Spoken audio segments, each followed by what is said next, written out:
The Astros are riding a nice 4-3 swing through Boston and New York, now looking to finish this 10-game road trip in strong fashion in Cleveland. Tonight's game marks the season's first meeting between the Stros and the Tribe, with Brad Peacock breaking the ice on the mound. Hi, everybody. Alan Ashby and Jeff Blum with you. Julia Morales joins us in just a little while. The Astros playing the Indians, who they went 1-6 against last year, and the Indians winning 6 straight as they closed out the year against Houston. Does that have any bearing on what the Astros players today feel? It's a little bit different team for the Houston Astros coming in here, but I'm sure there's some lingering effects from guys that were hanging around last year when the Indians took it to them. But last year, the Indians were doing a great job towards that playoff push. This year, a little bit similar situation, but not quite as drastic as it was last year. Kind of an intriguing stretch run for the Astros this year, playing against a number of teams that want to get into the postseason, believe they have a chance, but the Astros would love to stand in their way. Yeah, there's a lot of games left against contending teams, as you see. But these are the teams that are going to look at the Astros coming in, and unfortunately, they're going to expect to win it. If you looked at it on paper, they should win it. But the Astros are doing the role of spoiler, hopefully. We've seen what they've done against the AL West in previous games. We know losing Garrett Richards for the Angels is a big loss. Yoenis leaving the Oakland A's is a big loss in that offense. But still some tough games and a big road trip coming up. But they've got to play that role and just beat up on some of these teams going into the playoffs. The Tribe is in playoff contention, but it's the Astros that have wielded the big stick since the All-Star break. So how do the Stros stack up offensively in this series? Julia Morales breaks it down when we return. Houston Astros.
For 3 against the Indians, opening up a series here at Progressive Field. And the Houston Astros look to continue the winning ways that they've had on this road trip so far. So far, so good. Taking 2 of 3 recently from the New York Yankees, who are looking to make the playoffs this season. And it doesn't get any easier. The Cleveland Indians doing just that. But that doesn't exactly mean that they're playing the best baseball right now. Who is playing the better baseball? Well, we've got some numbers to show you. Pretty impressive stuff from the Houston Astros. If you look where they're ranked as far as the American League goes, they're 4th in average. That's ahead of Cleveland. 4th in slugging, excuse me. That's ahead of Cleveland as well. 38 homers since the All-Star break. The Astros ranked 2nd there, and the Astros playing very well lately thanks to several bats in the lineup. One of those guys being Robbie Grossman, who's been a spark at the top of the lineup. He's been in that leadoff role, much more confident. It's led to better ABs, and what a difference the numbers are when this team wins and loses. The average 319 as compared to 120 in losses. The OPS off the charts, and the runs scored and RBI, of course, 25-5. He's given them a different option with the lineup, too, with Dexter back. They were able to move Dexter Fowler down in the lineup with his ability to drive the ball, some power. It sets up 1 through 4. Very good right now with the guys in the top of the order. And for more, I'm going to send it up to the guys in the booth. All right, thanks a lot, Julia. As we sit here at Progressive Field, getting ready for the first of 3 with the Cleveland Indians, and also getting ready to close out this 10-game, 11-day road trip. The Astros losers yesterday in New York, but still winning 2 out of 3 against the vaunted Yankees, and played yesterday's game in 2 hours and 7 minutes. And the Astros will try to pick up another W tonight, and it's been tough against the Indians last year. Starting lineup for the Astros presented by Jack in the Box. Bo Porter lines him up with Robbie Grossman in the top spot in left. Second baseman Jose Altuve and DH Chris Carter. Middle 3 in the order. Dexter Fowler, he's in center. Doing the catching, Jason Castro, and at short, Marwin Gonzalez. And the bottom 3, John Singleton at first. At third, it's Matt Dominguez. And in right, Jake Marisnick. On the mound for the Indians, it's 27-year-old right-hander Carlos Carrasco back in that starting rotation. He had 4 starts in April before moving into that bullpen, and has been back in the rotation only 2 times starting in August. He's got 2 starts in August. He's 2-0, pitched 12 innings, given up 5 hits. Not an earned run yet in the month of August, nor has he given up a walk, but he struck out 9. So Carrasco has been obviously very tough to get to since rejoining the starting rotation for the Cleveland Indians. He has worked a lot out of the bullpen and will work from the stretch. As we start things, Robbie Grossman takes a strike, and we're underway in 98 miles an hour. So you get a peek at the kind of stuff that this right-hander brings. Well, you know what's crazy is his reliever numbers have been fantastic. He has a 4-1 record, 34 games he pitched. He had a 2.06 ERA in that time he was in the bullpen. So continuing it here with these starts here late in the year. 7:07, the official start of the ball game. 75 degrees. Beautiful day in Cleveland today. Did you get out and have a run? Yeah, I did. Took a lap around Progressive Field. It's kind of muggy. A little on the muggy side, yeah. Yeah, but not bad. Yeah, they said it has not been hot here throughout the course of the summer. As Robbie spins away. 1 ball and 2 strikes. Grossman hitting .216 on the year with 6 bombs. There you go. We've got the official Cleveland weather conditions. I'm not sure if that's correct, though, because I don't see any Ashbys. Oh, come on. You don't have to be that way. Nice clear day. Fastball blown by at 99. This is a starting pitcher. Wow.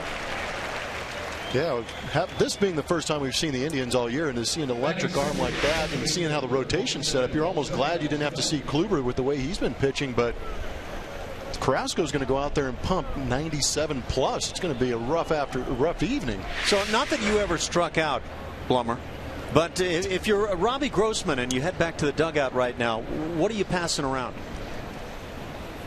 We got a chance. Telling guys to dial it up? Yeah, it says not. There's all kinds of things. If a guy's throwing 99, you go back and you go, hey, it looks like 99. Yes, it does. As Altuve stands in, still leading the league in hitting at .336. Had a little bit of a quiet 3-game set there in New York against the Yankees. Now, a lot of guys, as soon as you come back to the dugout, what's he got? What's he got? And usually what most hitters say is nothing. Guy's got nothing. We'll kill him. I imagine after seeing 99 on that last pitch, that might not have been the comment. Well, that and the noise the catcher's glove is making. Yeah, that always tips guys off too. Altuve was 0 for 4 yesterday with a strikeout. In fact, went just 2 for 11 in the Yankee series. And that right on the heels of a 4 for 5 game closing out Boston. You know, there's got to be a lot of pride for the ball club right now. We talked about it in the open about trying to face these teams now that are vying for shots to get into the postseason and what kind of damage you can lay on them. In fact, the Astros laid some serious damage on the Yankees. Yeah, you could tell by reading all the newspaper clippings that they had going on out there in New York. There was a lot of coverage saying that their season was over after losing 2 out of 3 to Houston. Altuve taking a strike. That'll fill it.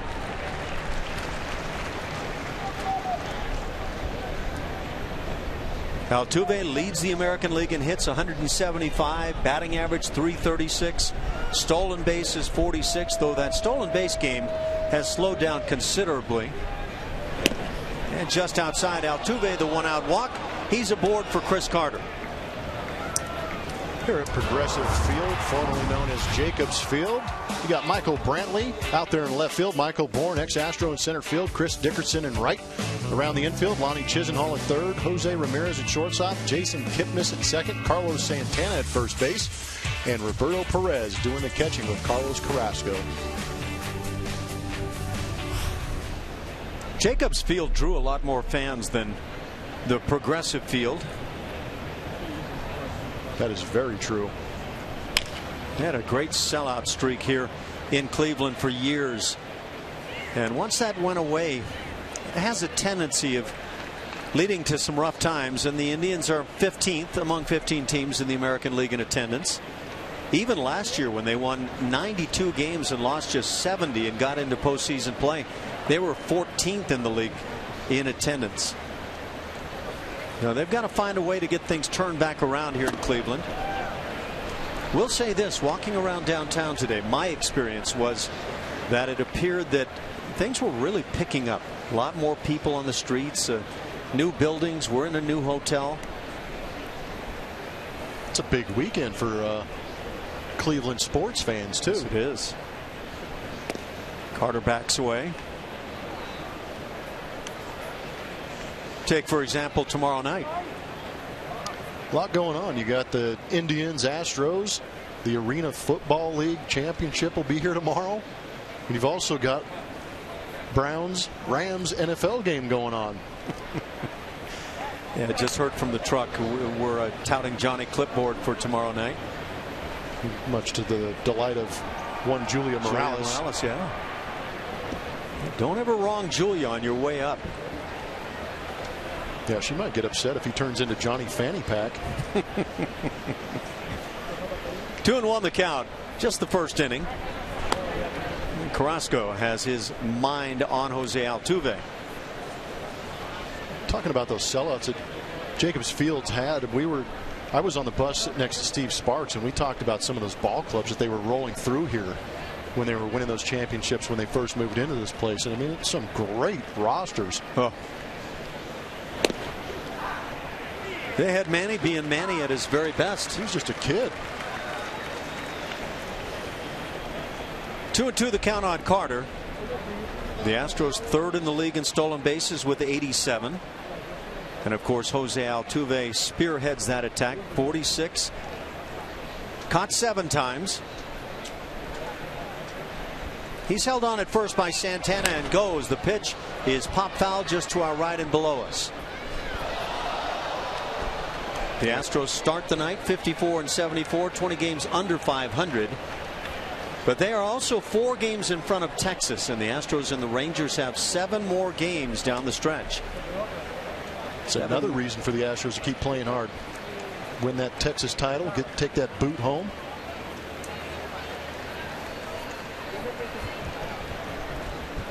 You ready to be a champion?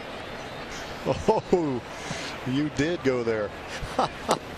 Down on strikes, Carter, off speed delivery at 87. Second strikeout here in the first inning, and with 2 down, it brings up Dexter Fowler. That's that slider from Carlos Carrasco. Not only does he have that high heater that he can bring in there mid to upper 90s, but that slider and that breaking ball have been pretty incredible for him to be able to put guys away. Averages against the slider is 0.98. The average against his curveball is 0.97. Getting a lot of guys to chase, and the whiff percentage up over 50%. I think the harder a guy throws, the more difficult the off-speed pitches become. Especially if they can command them. Yeah, because you're gearing up, the hands are back and ready for 95 miles an hour, and then you pull the string and add a little wrinkle to it. It's real tough. Dexter Fowler stands in. Fowler hitting .279 with 7 home runs. Had number 7 in Boston. He launched that shot beyond the bullpen in right field into the seats. 27 RBIs on the year. Altuve was almost standing on the bag as that throw came over. I wonder if he's got an idea of what signs are being put down there. Good base runners and guys that get out there a little bit can peek in and pick up some of the signs that the catcher's giving to the pitcher. Back in the month of April, Carrasco went 0-3 in 4 starts with a 6.46 ERA, so about 6.5 runs a game. Now that's pretty hard to figure based on what we're looking at right now. Pretty apparent he's made a decent adjustment to things. Since then, he has been lights out. Strike on the outside edge. Went to the bullpen, pitched in 7 games in May, and brought the ERA down below the 3 mark to 2.92. And then has done some serious ironing. 126 in June, 0.93 in July, and has actually given up 4 earned runs here in the month of August. Dexter fouls it back. It's 1-2. But we've talked about Garrett Richards of the Angels and his great stuff. Carrasco's stuff, at least for 1 inning right now, is in that Garrett Richards range, maybe even beyond.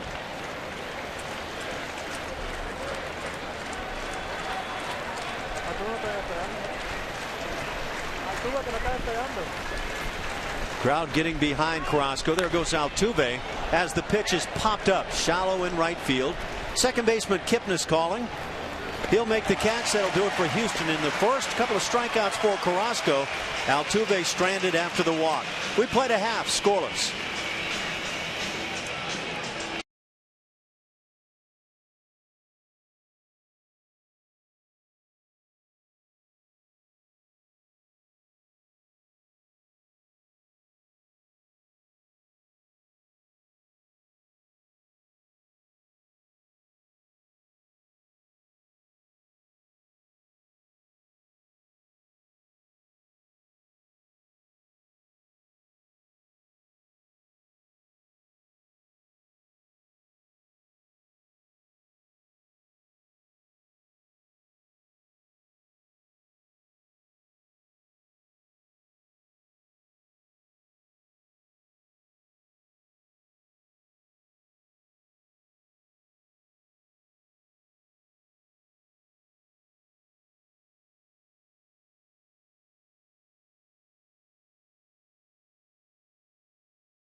Astros scoreless in that first inning. The lineup for the Indians here this evening in game 1 of 3. Michael Bourne's in center field, former Astro. At shortstop, Jose Ramirez, and in left field, Michael Brantley, who's having a very good year for the Tribe.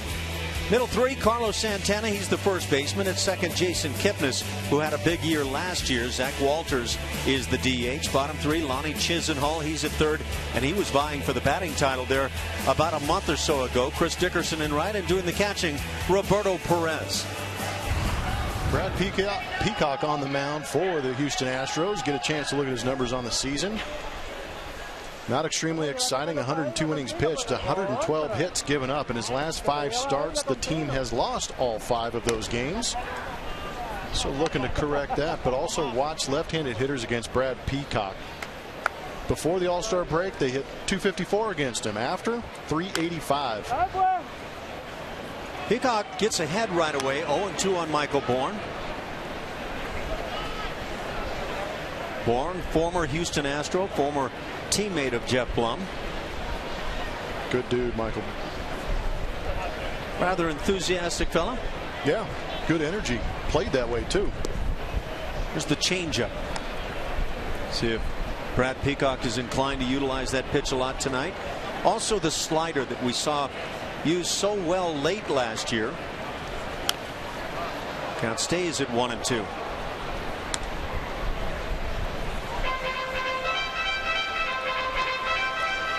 Bourne hitting .266, 3 home runs and 23 ribs. Got 7 triples on his year. Of course, he can fly. And now 2-2. Come on, Pick. He'll throw a lot of pitches and not a lot of time. Comes back to the changeup on the 2-2. That's great. You can show a good mix, but you've got to be able to control those and get ahead of hitters. And of course, stay ahead. He's trying to do that here. You can see him working the baseball in the glove. Curveball got him looking, and that's a good one. Good pitch. Throws Michael with the 12-6 breaking ball. Michael Newell. If you could drop that one in throughout the night. Well, and here's the thing. That last start against Boston, what did he do in the first inning? Bam, 1, 2, 3. Got out of that inning, looked fantastic. Next inning goes out there, turns into a yard sale, and runs are put on the board. Yeah, it's a good point. It was a matter of consistency, and he could not come up with the consistency. At 91, he misses with the heat. Jose Ramirez at the plate. He's the shortstop.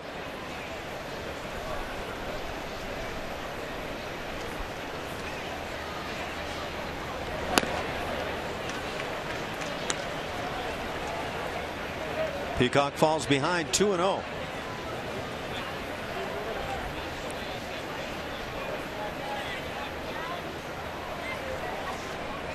Right-hander just really trying to find that consistency that Jeff Blum talks about. It has eluded him so much of this season. And it leaves him, quite frankly, as one of the question marks that you find on this staff. Line shot into center field on that curveball. Didn't look like a bad pitch, but Ramirez hangs it out.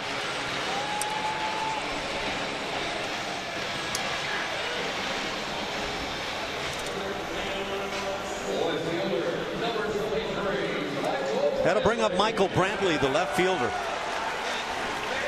And Brantley has put up a very good season. In fact, if the Indians were more deeply in contention, there would be a lot of talk about Michael Brantley and votes that would come his way in terms of MVP this year. He's hit .314, 18 home runs. Driving in 80 on the year. Well, I was just going to say, I like the runs and the RBI numbers he's putting up. He's scored 78 times as well as driving in those 80 runs.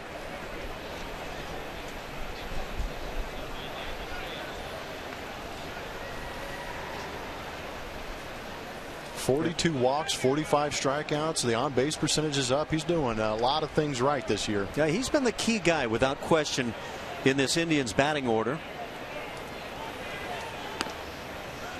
Here in the first inning, Peacock turning to that curveball a bit. It's 1-1 on Brantley.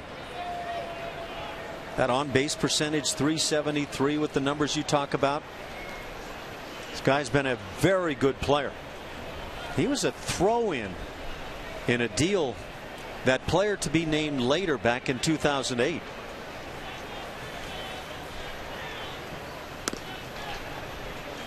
Does that scout still have a job? No, go ahead. Throw him in there. Don't worry about it. It's funny you say that. I played for one of those managers way back when in the minor leagues that would inform the player right to his face that the scout that signed you ought to be fined. In fact, he told one guy the scout that signed him ought to be shot. Well, those were blunt days. 2-1 pitch is fouled back, and a very good swing by Brantley. It's an interesting lineup for the Indians also. I think Terry Francona read any of the numbers, how lefties hit off of Brad Peacock. I have a feeling he took note of that. Fine manager of the Indians. Son of a former major leaguer Tito Francona, and Terry goes by that Tito moniker. Had the great success with the Red Sox. And just inside at the knees. Close pitch. Home plate umpire tonight, Gary Cederstrom.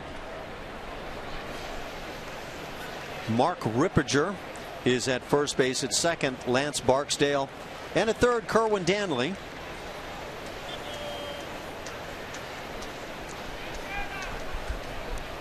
Three and two. And we'll see if Ramirez is on the move. Held on by Singleton. And he does go. The pitch lined into the gap in right center field. Fowler on the move. And he'll haul it in. And with the runner Ramirez on the move, the double play is simply academic at this point. It'll go 8-4-3 as the Astros get the double play to end the first inning on a rocket hit by Michael Brantley. Scoreless after one.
We were talking about Carlos Carrasco starting now in this month of August, back in that rotation and doing a really good job. You see the splits. That bottom number is as a reliever. A lot more fastballs. Basically, those guys come out, especially with the heat that Carrasco is going to bring, maybe hump it up a little bit and start firing that fastball in there. But somewhere along the line, I think he figured out that slider's working pretty good. And as a starter, he has a chance to set that pitch up a little bit better and go to it with a little more frequency. And he's continuing the success. Pardon me. that he developed in the bullpen. Doing a great job in the rotation now. That was awesome, wasn't it? Save that one for the highlight reel. Very nice. Glad to hear that the success rate is up. Jason Castro will lead off here in the second. Scoreless ball game. Only one hit on the night through that first inning. And that picked up by Jose Ramirez. Michael Brantley hit a rope out into the gap. As able to get there and make the play and create a double play was Dexter Fowler. So Carrasco back at it, throwing hard as Jason Castro fouls it back. Castro hitting .234. Power game has slowly been coming alive. 12 homers on the year. Jason has driven in 46.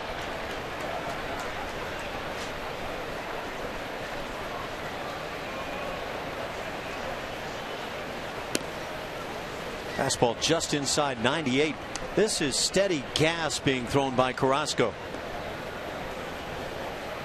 Mentioned the Astros 54-74. The Indians start the day 64-62. They are 6 games back of first place Kansas City in the Central.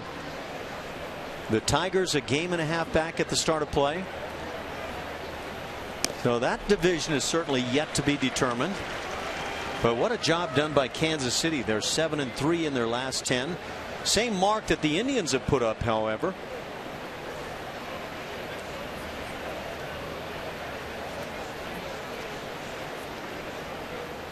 Castro had 2 hits and 5 at bats in the first of 3 in New York. Was quiet following that.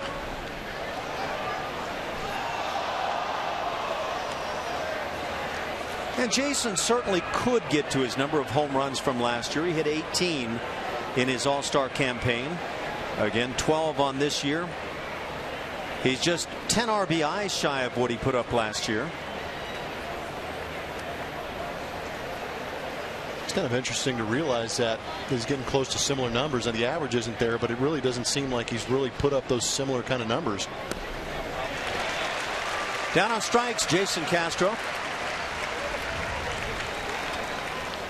Just a reminder, as you enjoy a cold one, to look forward to Miller Time later in tonight's game. It is brought to you by Miller Lights. Of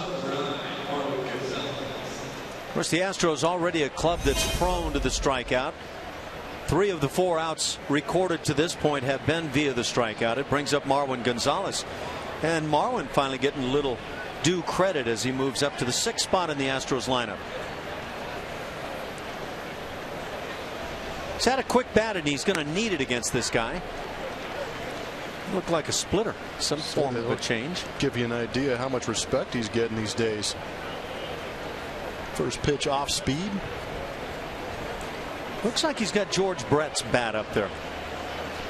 Martin Prado had it for the New York Yankees. Starting to pass that thing around. Just that pine tar. Ground ball hit right off the barrel on a couple of hops to Kipnis. And out number 2 here in the 2nd inning.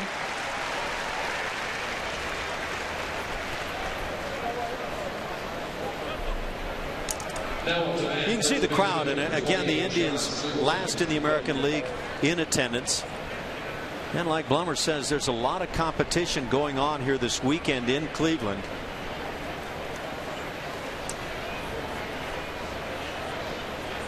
Very good Indians team last year under Terry Francona, his first year as the skip here. John Singleton will stand in. Singleton hitting 186. 11 home runs on his year. He's driven in 37.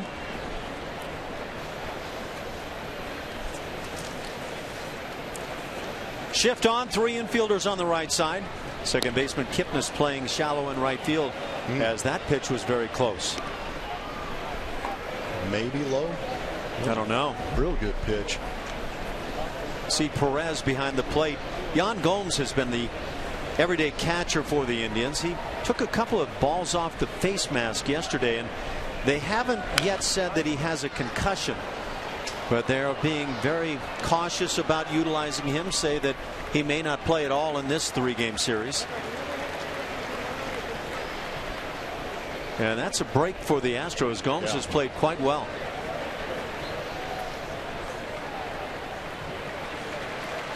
First ever Brazilian position player in the major leagues.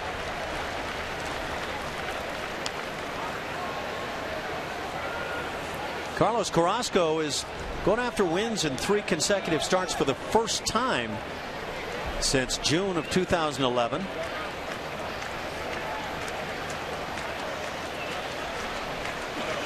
Picked up a win August 10th at New York against the Yankees. First win as a starter since also June of 2011, that at Arizona. Singleton fouls it back. Count stays at 2-2.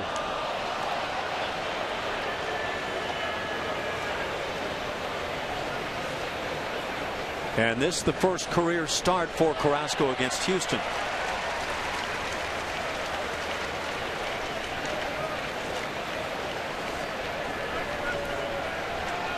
2-2 pitch.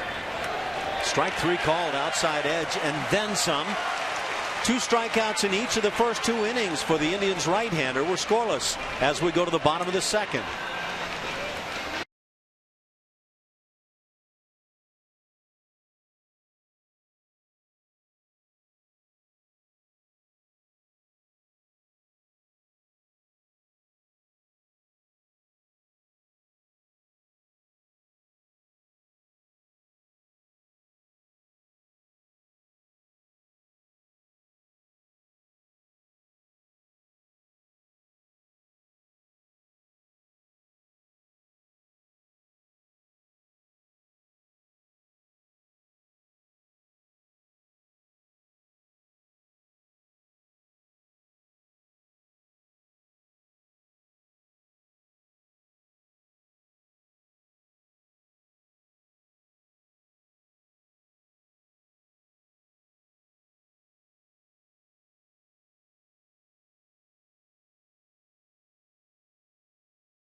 And the Indians.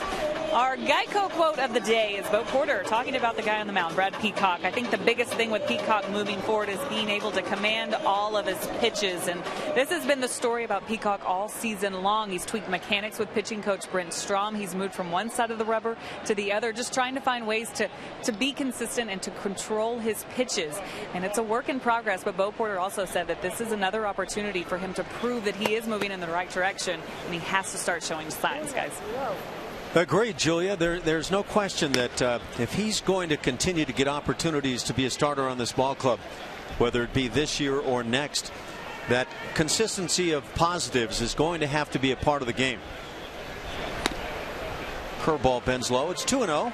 He's getting a fair chance at going out there and winning that one of these jobs in that starting rotation. The crazy thing to me is that well, maybe it's not crazy, but he's got the stuff to be in that rotation. It's just, can you make it be striked consistently and get outs? With a dribbler to first base, handled by Singleton, and out number 1. So Peacock gets a tough left-handed bat in Santana. There's that heat map on Brad Peacock, and I guess what that says is that his fastball tends to be all over the place. Yeah, it's just, I agree. It shouldn't be this massive. You see really good pitchers in their heat maps. They're going to have a condensed spot of strikes in that strike zone.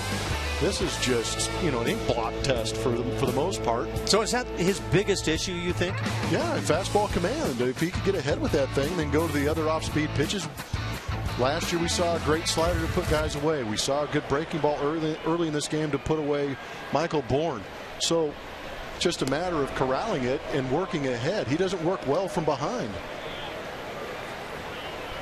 And you wouldn't say the stuff is on high-end Major League side, but it is certainly within the range where a lot of guys succeed.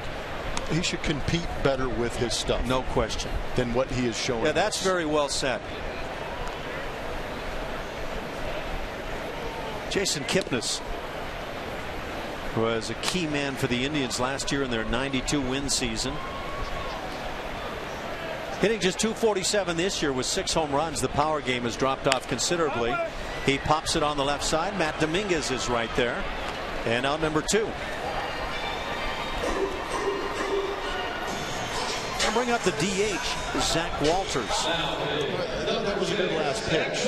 Left-handed hitters have been abusing him, and it's a 2-strike count, but he locates a good fastball on that inner third, where it was kind of questionable if it was a ball or a strike, and the left-handed hitting Kipnis had to offer at it, and it turns into a blow-up job to third base.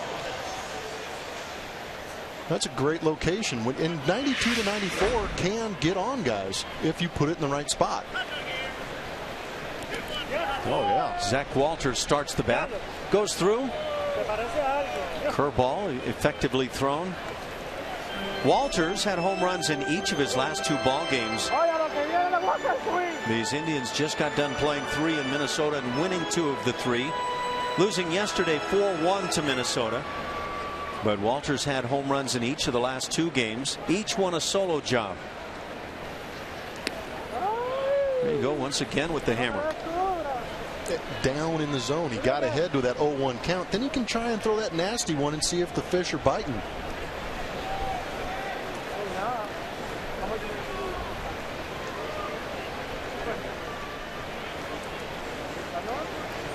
We mentioned that game the Astros had yesterday behind Dallas Keuchel in New York as this pitch is popped in the air on the left side. We'll have to talk about that in upcoming innings. Marwin makes the catch. A 1-2-3 second turned in by Brad Peacock.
Photo for a chance to have it shown in an upcoming broadcast brought to you by AT&T.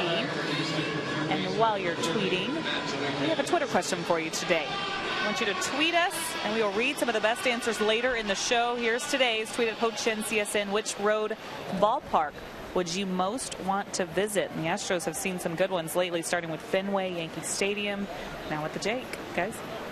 That's a great question. Yeah, I'd love to know what Julia has to say on that. Which is your favorite road park as we move through this 3rd inning? Matt Dominguez leading off. First pitch, breaking ball in for a strike. I need to tell you which one's my favorite, or which one would I like to visit? Well, either way, you get to. Some National League ballparks I have not been to yet. Oh well, okay. Let's see. Let's hold you to the American League then. Which one do you most like to go to? I'm a big fan of Safeco. It's a pretty ballpark. Great weather out there. Of course, that's in Seattle. Yards. Yeah, Camden was great too.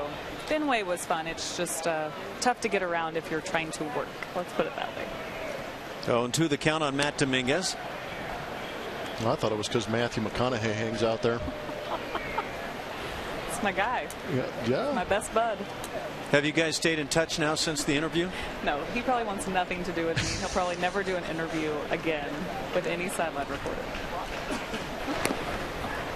Well, he's just gotten the most pub he could ever get by doing the interview for you, so why do it with anybody else? Matt Dominguez caught looking. That's 5 strikeouts already for Carrasco. Okay, so I'll go. For me, I love the West Coast stadiums, and I could probably interchange any with the exception of Oakland, which gets thrown out immediately. But I love Kansas City's Kauffman Stadium as well. Yeah, that place is gorgeous. Now, the Safeco field for me up in Seattle is amazing. I love going up there. The city, The whole vibe they've got going on up there, and then that stadium, the way that thing looks, I love it. Jake Marisnick at the plate. He's in the 9 spot in the order tonight. Yeah, this is a challenging night for a guy like Jake Marisnick. For a number of the guys, the youngsters in the Astros lineup. Carrasco unable to get that left foot to lock in on the hill. He's going to start working on his mechanics. He's getting a little out of control. I want to mention that game again yesterday. 2 hours and 7 minutes for the Astros. You're going to frame that, aren't you? It was lovely. It was so well pitched. Dallas Keuchel deserved anything but a loss on that afternoon. But then Brandon McCarthy was spectacular for the Yankees. Just nothing negative you could say about either performance. But that was the 4th quickest game in the major leagues this year. It actually surprises me that there were 3 other games faster. And what is the fastest? Okay, so we'll go to the fastest then. June 13th. Is this all of baseball, or is this Major League Baseball this year? Not all of baseball, but Major League Baseball. Yeah, there's some quick ones in the Little League World Series. Julia knows some guys playing in the minor leagues, and that is professional baseball. As we know, Marisnick stays alive. Okay, so the fastest one in the major leagues, June 13th, the Nationals at the Cardinals, a game that took 2 hours and 3 minutes. Wow, we're talking minutes. Yep, 4 minutes. So then August 13th, the A's at the Royals, a game that took 2:06. The A's? The A's. Does that seem possible? No, it doesn't. The Oakland A's generally would create a 2-hour game in 4 innings. Whoever was pitching for the Royals must have been throwing a lot of strikes. Those guys have a tendency just to take 2 hours worth of pitches. If you keep pumping strikes, eventually they start swinging. But we haven't seen that pumping of the strikes a whole lot against them. Dallas Keuchel did it. Little slider, tapper foul, third base side. 3-2 the count on Marisnick. There was also a Giants at the Mets game that took 2:06.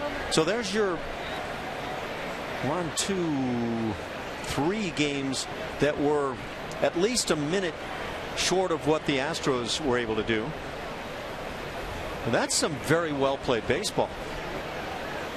Are you shocked at how few games are close to that 2-hour mark? Oh, shocked. No. I'm appalled at how many games are, how few are that close.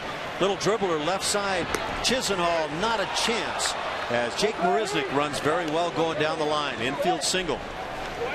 First hit for the Astros. And the first knock, they got a walk out of Jose Altuve in the first inning.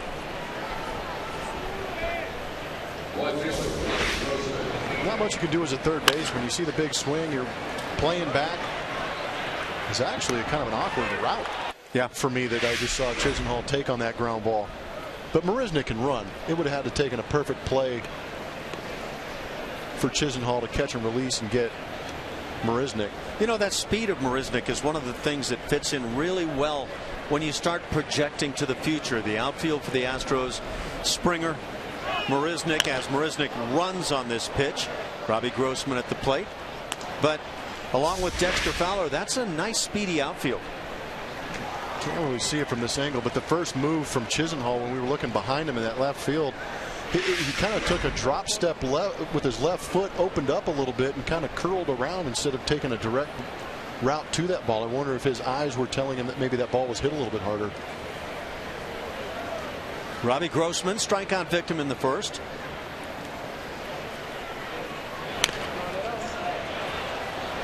And the count at 0-2 on Robbie.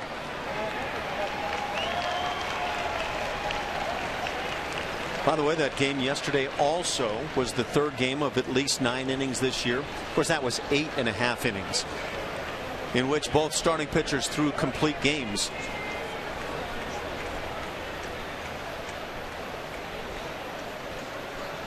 It was probably the best pitch game we've seen in a couple years now between both sides. You know, Julio Teheran of Atlanta involved in 2 of those other games. Clayton Kershaw once matched up against Teheran. Teheran against Cliff Lee. You can see Cliff Lee being involved in a complete game, even a quick game for that matter.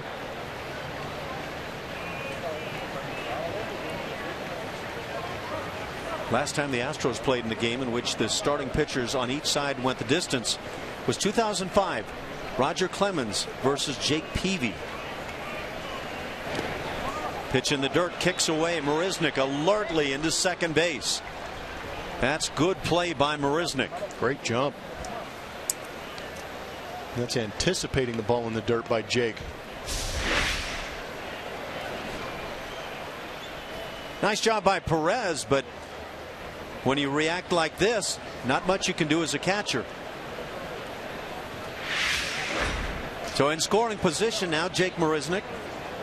Robbie Grossman with a 2-2 count.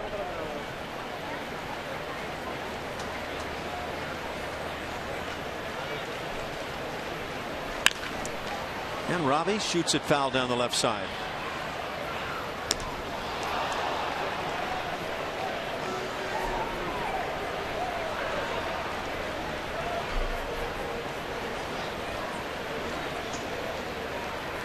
Quiet so far, as both right-handers have been getting the job done. The Astros turned a double play in the first inning on a line shot by Michael Brantley into right center field, handled by Dexter Fowler. And with the runner Jose Ramirez on the move on that one, they got the double play. Here's a drive to left field. Back and under to make the play is Michael Brantley. Halfway, Marisnick as he goes back to second.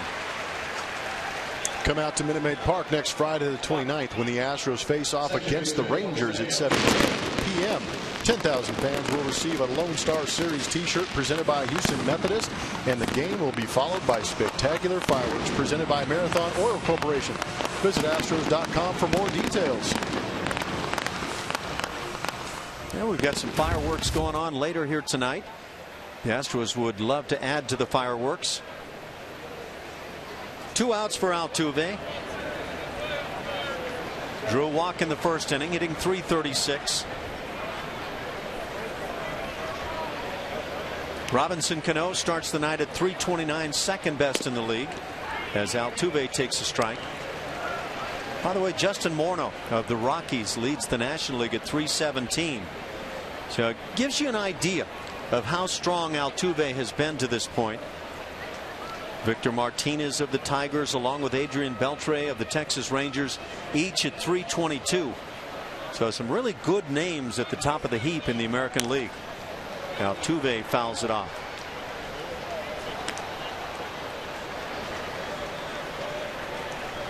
Now you go through the top 5, add Melky Cabrera to that list, and that's pretty solid stuff in the American League. Sure is.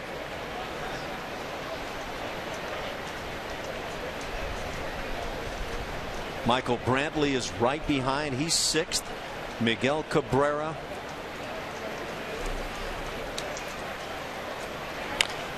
Little tapper, rolling foul, and goes into foul territory.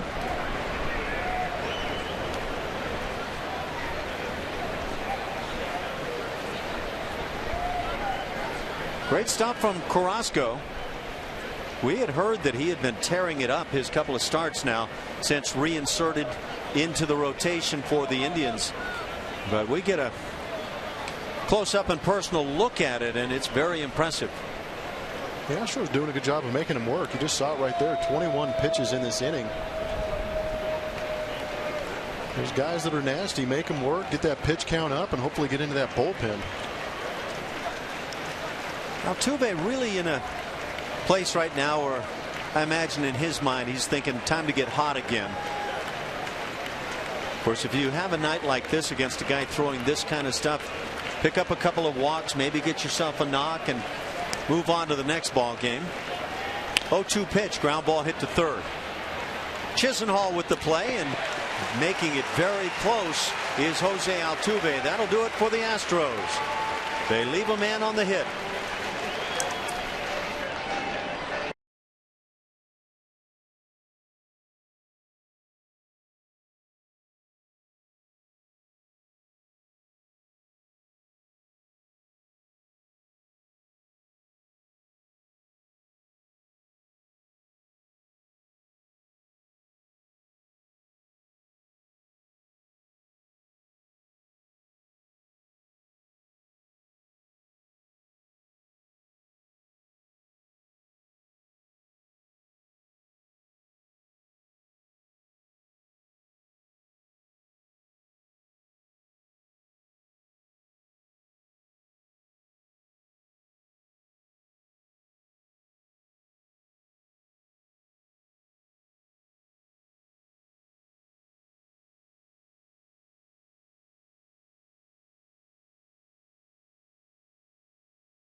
At Progressive Field, and time now for the AT&T Rewind. And a fresh-faced youngster came upon the scene here in Cleveland.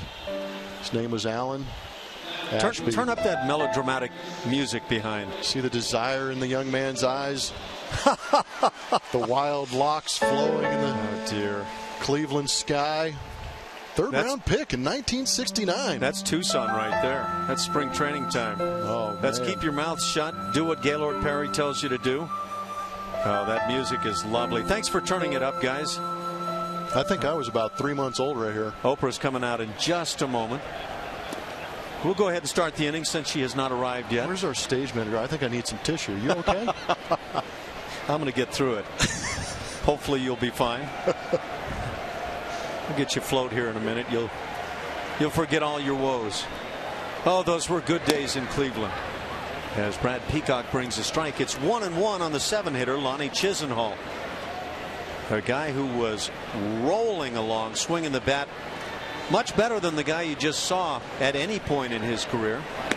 But then July and August rolled around for Chisenhall.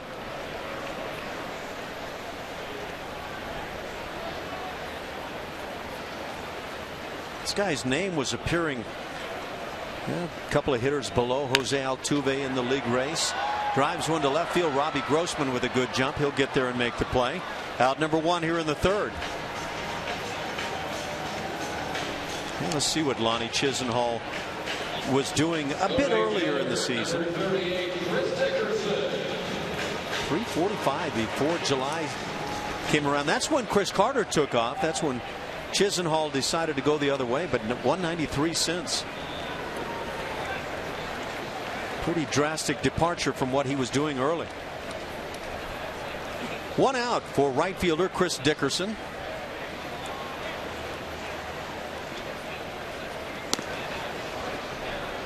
Dickerson hitting .233 with a couple of bombs and 6 ribbies. Originally drafted by Cincinnati in the 16th round of 2003. Pretty talented player. Pops it up on the left side, shallow in left field. Marwin Gonzalez waving off Robbie Grossman, and Marwin puts it away. 2nd out here in the 3rd inning.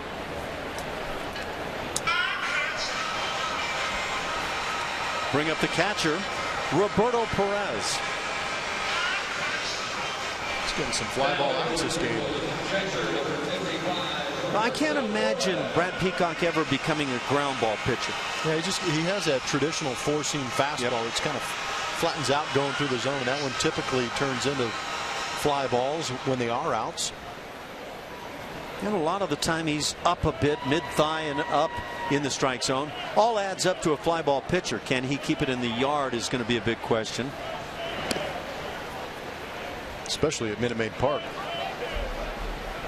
Got the very shallow left field, and you've got a rather shallow straightaway right field. Perez hitting .278. Not a lot of playing time, just in his 14th game now. It's actually Brad Peacock has pitched better at home in Minute Maid Park. 2-3 record, a 4.7 ERA. On the road this year, a 1-5 record with a 6.69. Well, look no further than the last few road games for Brad Peacock, as this one is fouled back. In Boston, his most recent start, 4 1/3 innings, 5 earned runs. 2 starts prior to that at Philadelphia, 8 runs in 5 innings.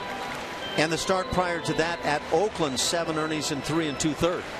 So he's had some very rough ones while pitching away from home.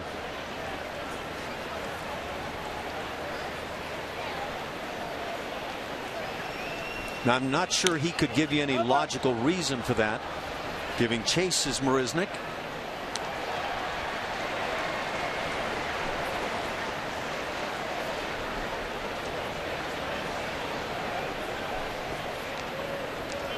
Two and two the count. That 3rd inning. That loss at Oakland, 5 walks. The loss at Philadelphia, 4 walks. Yeah, and there have been moments where it looks like finding the strike zone is out of the question. Half swing, did he go through? Yes, he did. As the appeal goes down to Ripperger at first base. So that'll do it. A 1-2-3 third inning. Second strikeout on the night for Brad Peacock. We're scoreless after 3.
Rising Star program and reward students for good behavior with free tickets to an Astros game. Call 1-877-9-ASTROS or visit astros.com for details. Indians starter Carlos Carrasco gets back to work here, and the guys talking about his struggles early on, was put in the bullpen where he figured some things out. Well, I was told by digging on the Indian side that it was all mental. There was a lot going on. He had trouble controlling his emotions, but when Justin Masterson was traded away, he told the staff he was ready. He was ready to get back into that starting rotation no matter what. He wanted to get back there, so they're giving him a chance. And now in his third start back, a lot was working for him in the bullpen, so he tried to keep everything the same.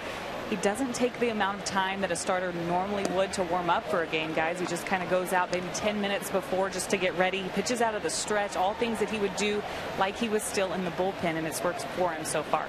That's an intriguing comment, because a lot of times when starters struggle, what pitching coaches and managers will suggest right away is warm up longer. See if you can get yourself a little more thoroughly prepared for the ball game. But you wonder, in some cases, does that maybe tire a guy out before he throws the first pitch? I'll tell you what, though, baseball players are so routine oriented. Yep. Carter hits a towering pop into shallow center field. Coming on to make the play is Bourne. He'll make the catch. Out number 1 here in the 4th inning. And he's probably comfortable with that situation and just maintained it. Well, and you notice on top, he stays from the stretch while starting a ball game, so that could be part of that routine as well. Center fielder Dexter Fowler.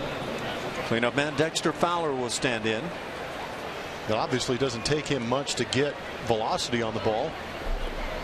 Nice live arm. Yeah, he's having no problem at 97 to 99 so far. By the way, Chris Carter had homered in each of his last 2 games here at the Prague in Cleveland. Half swing did not go through. Kerwin Danley says palms down. 278 for Dexter. Nice 385 on base percentage. He gets tied up, hits one in the air to center field. Coming on is Bourne, and 2 outs on fly balls to center field. Jason Castro, strikeout victim, will stand in.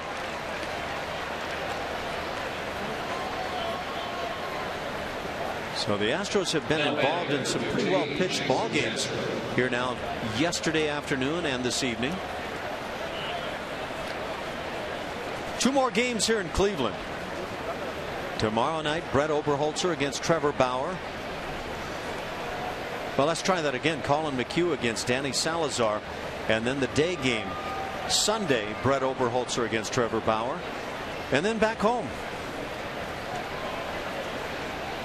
It's been a long and could have been arduous road trip if not for the 4 wins to this point. It's been real good so far.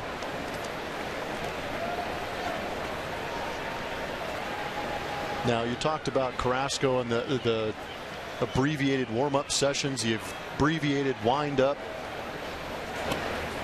and the guy that's going to pitch the last day here in Cleveland for the Indians, Trevor Bauer, that kid has an epic warm-up session. He's out here a good 45 minutes before that opening pitch, and he is throwing from corner to corner in the outfield. Oh dear. It is one of the more impressive warm-up sessions you're ever going to see. I'm not sure if he still does it, but I played with him in Arizona, and he was a #1 pick of the Diamondbacks, I think, in 2010. Flew up through the ranks and showed up, or maybe 2011 he was drafted, but his routine would be corner to corner. They say foul pole to foul pole. Apparently that's still the routine from what we're hearing. Castro down on strikes. They'll record the out down at first base with that ball in the dirt. Second time he has struck out. That's 6 now for Carrasco.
Now for your Progressive upcoming schedule here at Progressive Field. Why not? We got 2 more here in Cleveland to end this 10-game, 11-day road trip before Ash can head back home and do some laundry and get ready for that next road trip after that homestand that starts off with the Oakland Athletics coming into town and finishing off with a 4-game set against in-state rival Texas Rangers. What Blummer didn't say was much needed laundry. He only got 1 suit to wash. Yes, that is true. You're just not going to let me forget that, are you? I'm just so you need to let me in on the trade secrets. Bring the one. Oh, I did. The one suit. I did. I got it now. Next trip's another 9 gamer, 10 days. I'm only bringing 1 suit. Yeah, we do have another long one coming up. That's the one that heads off to Oakland, Seattle, and L.A. And that's one of 2 remaining road trips on the season. The Astros will finish their season on the road. 3 in Texas, 3 at the Mets, and then it's see you later. The Astros trying to pick up every precious W they can between now and then. 2-1 the count. The Indians have sent just 9 to the plate through 3 innings. They got a 1-out single by Jose Ramirez in the 2nd inning, but he was on the move as Michael Brantley lined into a double play started by Dexter Fowler. Ground ball right side, backhanded by Altuve. He'll plant and throw, and out number 1. Michael Bourne 0 for 2 on the night. Michael Bourne, earlier in his career, put up some huge stolen base numbers. A couple of years in which he stole 61, but I believe just 8 on this season for Bourne. So things have changed a great deal. He's had a hamstring issue this year, but I was up with him in Houston when he got called up, and it wasn't an instinctual base runner. It was just pure raw speed that could take a bag at a moment's notice. Yeah, he stole 61 in 2009 with the Astros. He had stolen 41 the previous year. He stole 42 to follow that in 2010, 61 again in 11. So those are just killer numbers on the base paths. Yeah, and it was interesting. The first time he came up with Houston, he had a little bit of time with Philly before he came to Houston, but he came up, kind of scooped on the ball, popped a couple pitches up early, and then he came back the next year and for whatever reason was chopping on the ball, hitting it through the 5.5 hole, and just turned into a completely different player and was just a catalyst at the top of our lineup. He was great to watch. In fact, he's a lifetime 270 hitter. Still talking about Michael Bourne. Jose Ramirez, who has the only Indians hit of the night at the plate. Brad Peacock, very good working here into the 4th inning. He has been helped a bit by Indians hitters tonight, offering on breaking balls in the dirt. There's that changeup grip. He's getting better and better with this pitch. Pop up on the right side. Singleton giving chase. And this one back on top of the dugout.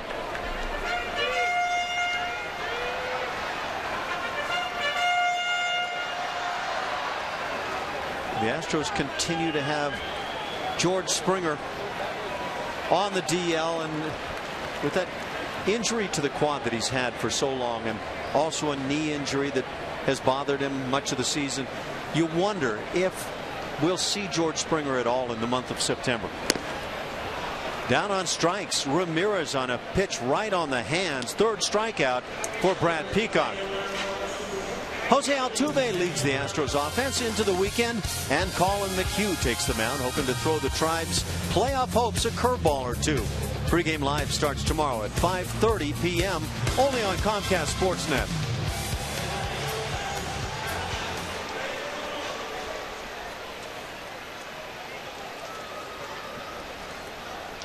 Can one single night like tonight be maybe a turnaround moment for a guy like Brad Peacock?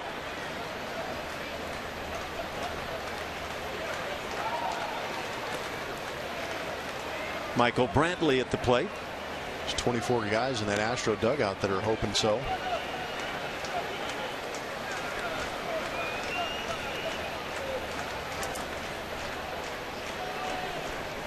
But that's the thing, is you keep seeing flashes of brilliance from Brad Peacock. You want to see more of a sustained lightning storm. Ground ball to the left side. Bit of a shift on. Makes a tough play for Marwin, but he makes it. Nicely done by Marwin Gonzalez. A 12-pitch 4th inning for Brad Peacock, and that is a revelation.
Is Dollar Dog Thursday, and the next Dollar Dog Thursday is August 28th when the Astros play the Rangers. For tickets, call 1-877-9-ASTROS or visit astros.com.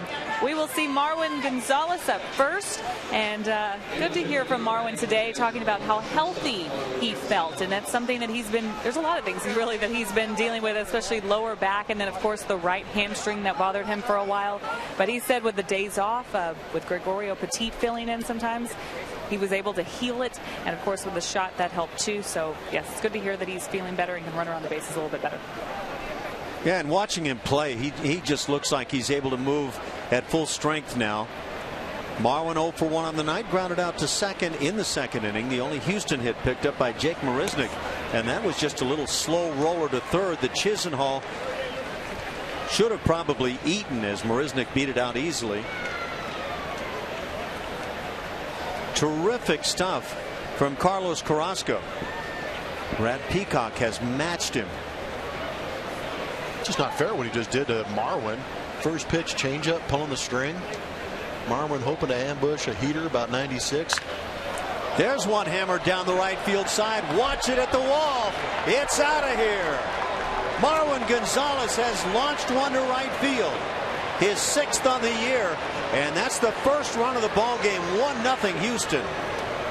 Short, quick stroke is creating some pop left-handed for Marwin Gonzalez, who saw he wanted to ambush that heater early against Carrasco. Swings over the changeup, gets the heater here, and does not miss it. It's a laser beam out to right. Guess he's feeling a little bit healthier, huh? Yes.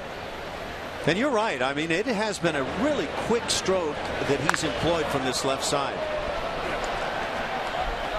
I mean, that's really not much turn or load to create that torque. He just finds a way to get that barrel to it as quick as he possibly can.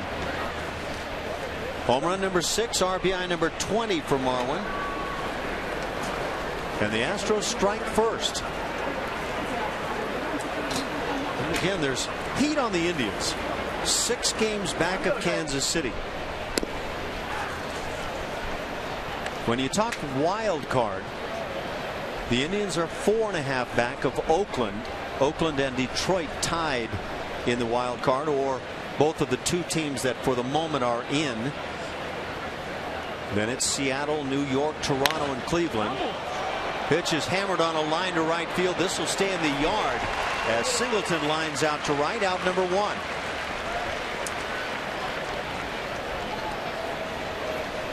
So you talk wild card.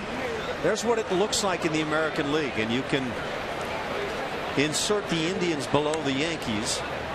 Yeah, that second wild card really makes things interesting. It's good to watch down the stretch, but there's a lot of teams that, as happy as you are to sneak in on that wild card, it's tough playing that 1-game series to determine 2 teams' fate going into the playoffs.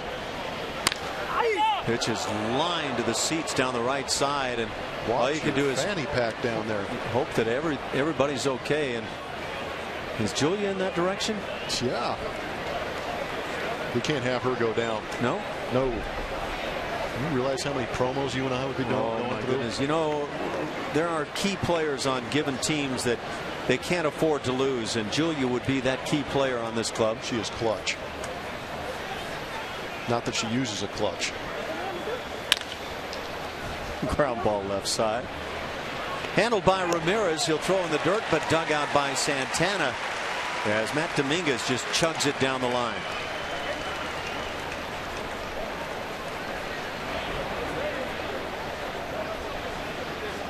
Two outs. 9-hitter Jake Marisnick comes to the plate. Nice yard here in Cleveland. It is. It's good surface.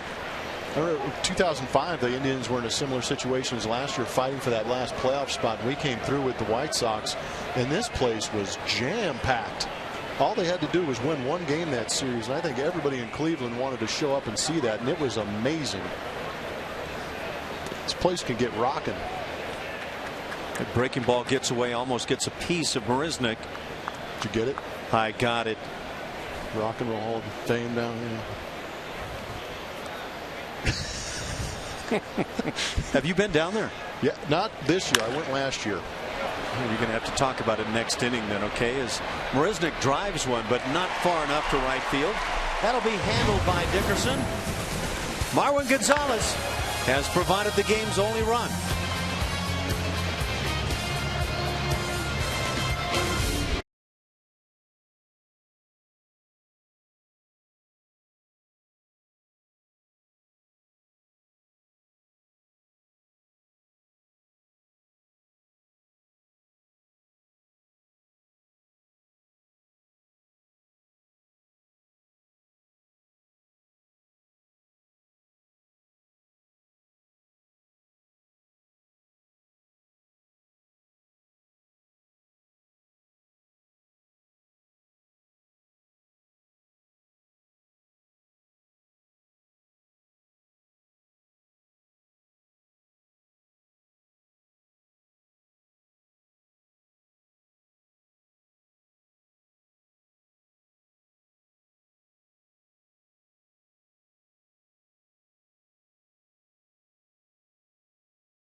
Versus TV.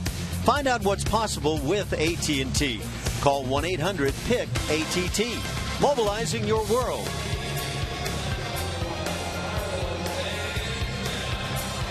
There's your Rock and Roll Hall of Fame. Good grief, it looks like a Tetris puzzle gone wrong. What part of that is the Elvis swing? I don't know. Tetris puzzle, huh? Gone wrong, or a Jenga. Yeah, last year it was the Rolling Stones exhibition was going on. Yeah. Went over and checked out some of that. Four-hitter Carlos Santana at the plate. He'll be followed by Jason Kipnis and Zach Walters. 1-0 Houston. Marwin Gonzalez plants one in the seats in right field. And that's been it. Ball and a strike. Santana grounded out to first base in the second inning.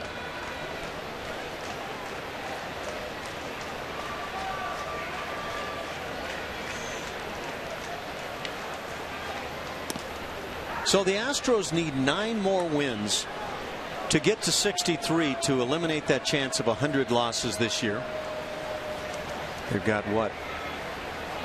They've got 34 games counting tonight to play. Yep.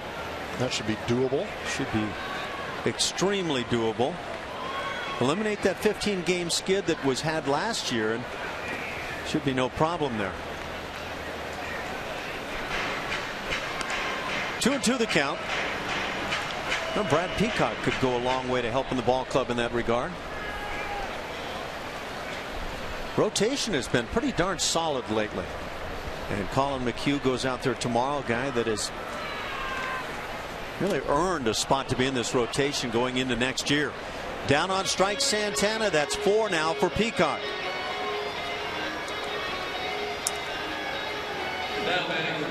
Little Guns N' Roses to bring Jason Kipnis to the plate. Sweet child of mine.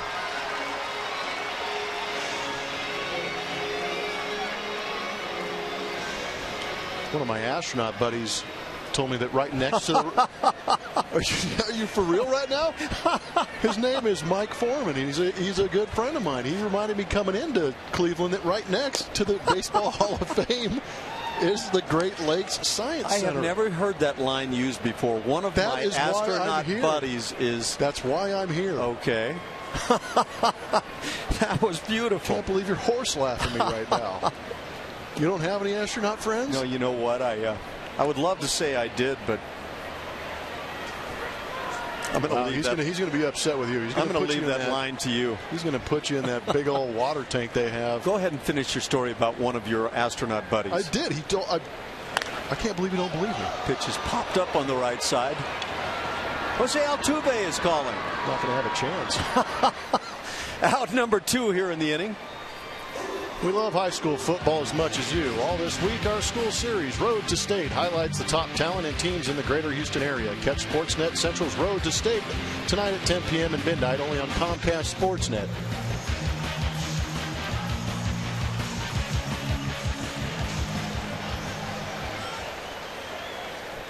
He said with one of his astronaut buddies hanging right behind him. He just texted me, and if I do what he tells me to do. Oh, you and your astronaut buds. Have you ever been to any of those? We did a caravan. Well, I'm going to stop now. Don't you stop. I need to hear more. I'm telling you. No, I'm not. It's good.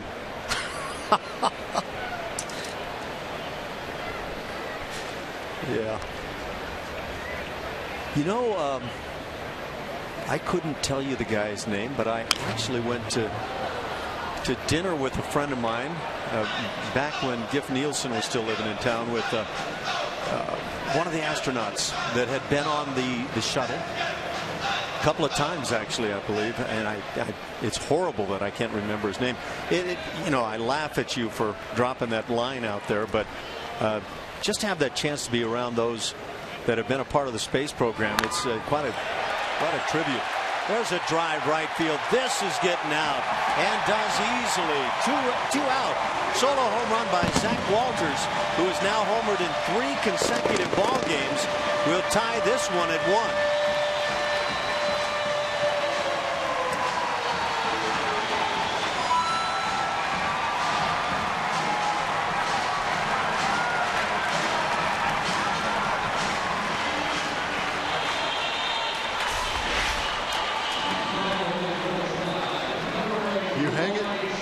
Sometimes it gets knocked out of the ballpark. And that was a hanging breaking ball in every sense.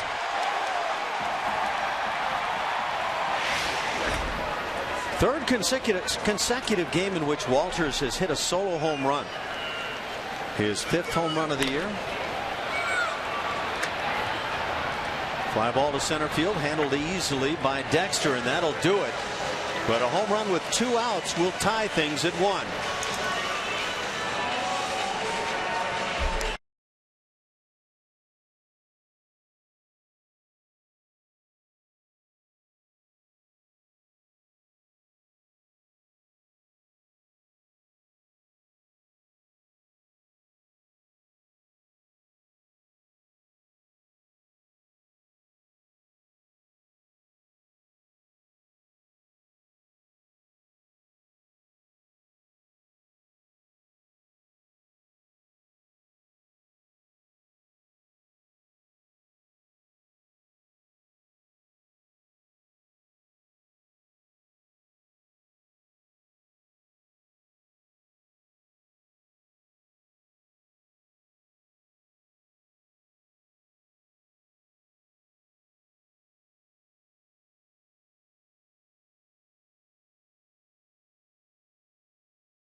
Follow every Astros game with MLB.com at bat on your favorite mobile phone or tablet. Get live look-ins, instant replays, scores, stats, audio free, MLB.tv, game of the day, and more. Download on the App Store or visit Astros.com today. 1-1 tie here in Cleveland. Solo home runs on each side. Marwin Gonzalez for the Astros. That came leading off the 5th inning. Zach Walters For the Indians, 2 outs with the bases empty in the 5th inning. That is all your scoring. Carlos Carrasco set to work it to the top of the order for Houston here in the 6th. Robbie Grossman, Jose Altuve, and Chris Carter. Robbie has struck out and flied out.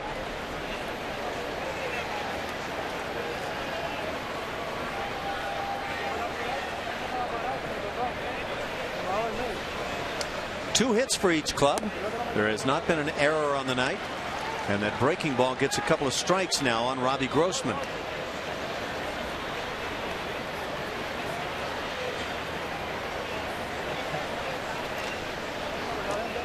.53 strikes already. Guy's been bringing the gas all night long and turns to what looks like a splitter at 91 to get the strikeout. Second time Robbie's gone down on strikes. 7 on the night for Carrasco. Got some sabermetrics coming your way since we're getting all scientific and things all right now. Masters of War, that's wins above replacement. And among second basemen, you see Altuve, even with the great year he's having, down around 4.3. And you got to take into account this also brings into the defensive factor trying to figure out these wins above. But Robinson Cano leading obviously slugs the ball a little bit better than Jose Altuve. Dustin Pedroia, they factor in. That's where I think the defense kind of puts him above Jose Altuve. But some pretty good numbers, and you saw the youngsters, the 24-year-olds who are putting up great WAR numbers here in Major League Baseball. Jose Altuve at the plate. He is walked and grounded out. Did you say Jeff Blogwell is in town? I saw that he has a picture posted from here, so it's the assumption I made, yes. If you're anywhere near, if you're listening to us, love to meet you. That'd be impressive. Pretty clever stuff on Twitter. Ground ball hit to short.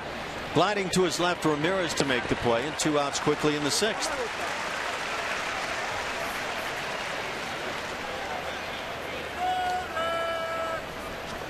That'll bring up Chris Carter, who again homered in each of the last 2 games he played here at Progressive Field. 0 for 2 tonight with a strikeout.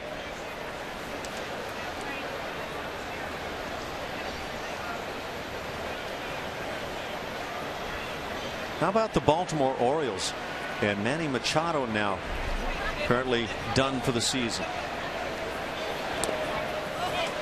That's a tough blow. Feel bad for a kid like Manny Machado too. That was about a week ago, wasn't it, when he took that swing and went down with the knee? Real awkward. Not the same knee he hurt last year, but he worked his tail off to get back on the field, and to have this happen during a season in which the Baltimore Orioles are playing great baseball and headed to the postseason. Apparently it was more than a week ago. He was scheduled to be able to come off the DL on Wednesday. I'm assuming that was yesterday or a couple of days ago, but now done for the year. That's a blow for the Baltimore Orioles, though. They're a very good offensive club. He's just spectacular on both sides.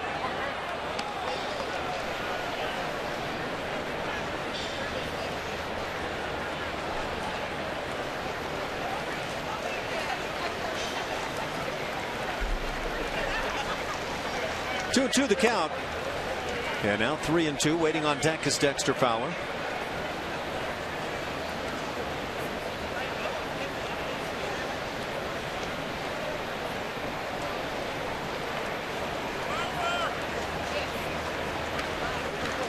Really a perfect evening for a ball game here in Cleveland.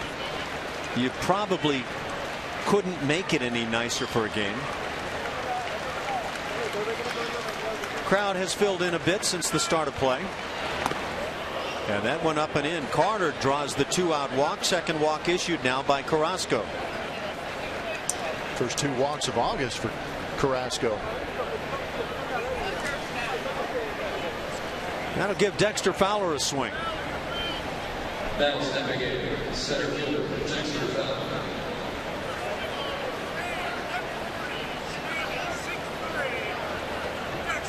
Fowler has put it in the air a couple of times. Now the pitching coach for the Indians will come out to the mound. Mickey Callaway.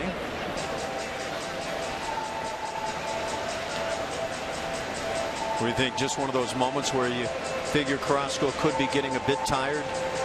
Give him a bit of a breather. Or maybe something a little bit mechanical. Just remind him to take his time, make sure he's making good pitches.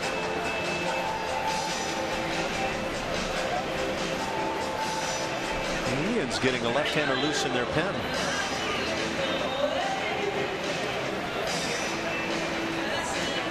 Nick Hagedorn.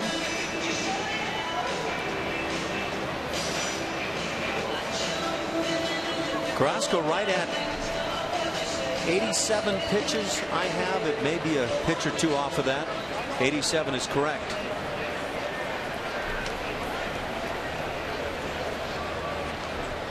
And again, just his third game back in the starting rotation after working out of the bullpen extensively. He could be very close to the end of his night. We're in the 6th inning. Off speed for a called strike. This is impressive. Not only is the fastball outstanding, but the other pitches very good.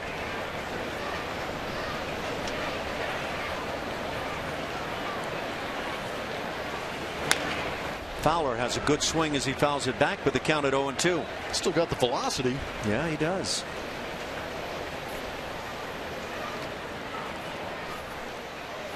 Kansas City, first place Kansas City, leads at Texas. They're just in the 2nd inning. 2-1 Royals.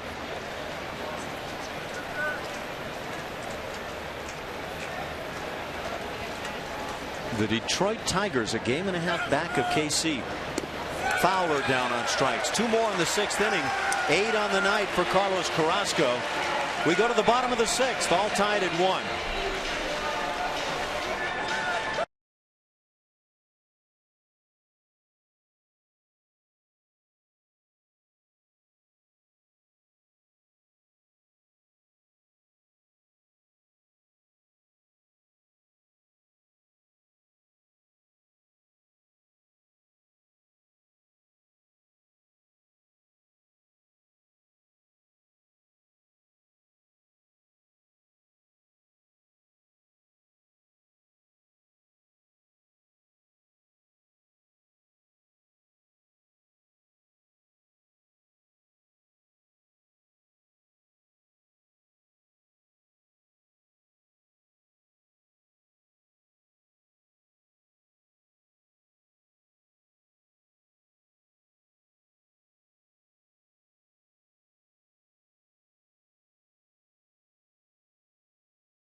Also tied up in hits with 2 apiece. Great guests, hot topics, and no holds barred debate. Kevin Eschenfelder serves it up fresh every single weeknight on Sports Talk Live at 5 p.m. only on Comcast Sportsnet.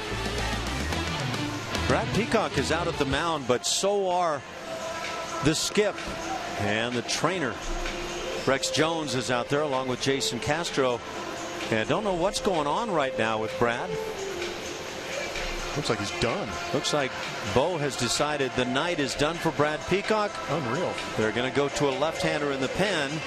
So after Brad Peacock pitches so well through 5 innings, yielding only a 2-out solo home run to Zach Walters that tied the game at 1. Now Peacock cannot go here in the 6th.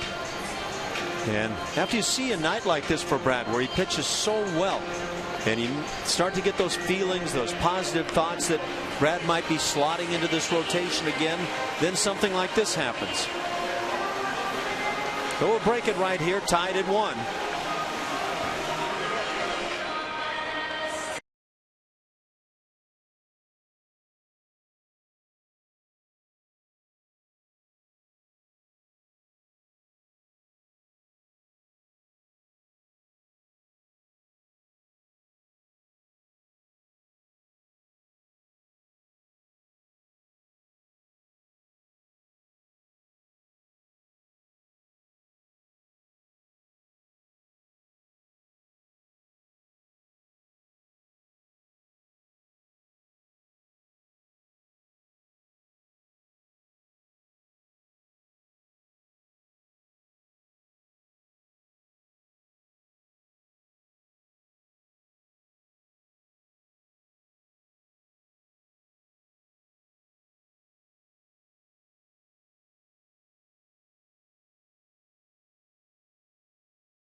Very good night up until that point. That's putting it mildly for a guy like Brad Peacock, who really needed this start. It's a shame he has to leave this ball game. Saw a good fastball. He was locating it well. Saw him blow a couple guys up on the inside corners. Had that good breaking ball, and as you watch him walk off, he really only made one mistake on the evening. He didn't walk a batter in those 5 innings that he pitched today, which is a rarity for a guy like Brad Peacock, who usually has trouble commanding the baseball. Giving up that home run to Zach Walters. I'm sure there's going to be a lot of talk in there. Rex Jones trying to explain how or why, what's going on. So Kevin Chapman is now in the game, loosening up. He's got all the time he needs to get loose. Chapman now in his 2nd season with the Astros. A guy that's been up and down and has had very good success at the AAA level, but struggles when he gets to the big leagues. That ERA at 10.80, just 8 1/3 innings. But you can see some of the numbers with the 12 hits allowed and what the lefties are doing, and the righties each hitting .353 against him. Just not a lot of success to point to. Last time he pitched was on the 20th. Back in New York, he went a 1/3 of an inning, striking out 1 batter. Only threw 5 pitches in that outing. Yeah, Rex Jones continues to talk things over with Bo Porter. Did you see that the Boston Red Sox, who we were talking about, really a club that has needed offense this year, they go out and get Yoenis Cespedes, giving up an outstanding pitcher in the process, but they've decided to go after a little more offense now. They've come to terms on a $72.5 million deal for Cuban outfielder Rusney Castillo, and apparently this young guy is alleged to be the next big thing coming out of Cuba. And there have been along with Yoenis Cespedes, plenty of talented players coming out of Cuba. How about Jose Abreu with the White Sox this year? Having himself a good year, and Cuba is turning out some good talent. Not one of those guys has really been a bust by any means. They come up here and they just start producing immediately. They're major league ready. Castillo is a 27-year-old outfielder, above average speed, can play center or right. Red Sox try to load up in that international market. Yoenis Cespedes is back now for the Red Sox after missing a little bit of time. Apparently now that word, and I had said early in the ballgame, Yan Gomes, the everyday catcher for the Indians, was going to be out likely a few days with what they were not calling a concussion. They are now calling it a concussion. A couple of balls hitting him in the mask yesterday, and It's just amazing how many players wind up being determined to have had concussions now with foul tips on the mask. And it, some years ago, was not even something you discussed. It was shake it off, tape an aspirin to it, and let's go. Yeah, it's a lot more sensitive issue these days. A lot of the NFL talk brought about some of the concussion issues for catchers in Major League Baseball. But now the threshold of pain is not what it used to be. Gordon Beckham, infielder for the White Sox, has been traded to Angels. That for a player to be named later. So still a lot going on around Major League Baseball. Something wrong with Howie Kendrick? Yeah, now that's kind of hard to figure, because you know if Kendrick's healthy, he's going to play every day at second. And rightfully so. Beckham, a guy that can play third base. The Angels have had some flux at third. We're set to go here in the bottom of the 6th inning, tied at 1, 8-9-1 coming up for the Indians, as that first offering from Chapman misses on the left-hand hitting Chris Dickerson. Dickerson popped to short in the 3rd inning. Of course, we've seen the numbers again on Chapman, and the hitters have had their way against him this year as he brings a strike. But one glaring issue for Chapman has been an inability to throw strikes, and therefore a lot of walks have mounted against him last year and this.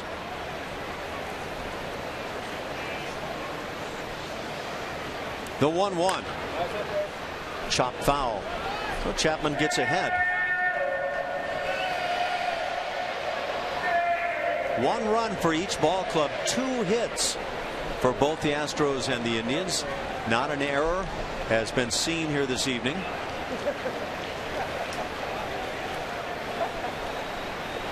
Cleveland is going to be a madhouse tomorrow evening with sporting events all around town. The Cleveland Browns, they've got a preseason game going on tomorrow, and they'll load them up. That's just a mile maybe down the street. It's a mile and 2/3. Is that what it is? Yeah, give or take a couple yards. All right. 1-2 pitch, broken bat splat job to center field. Fowler comes on, and out number 1. Bring up the 9-hitter, the catcher Roberto Perez.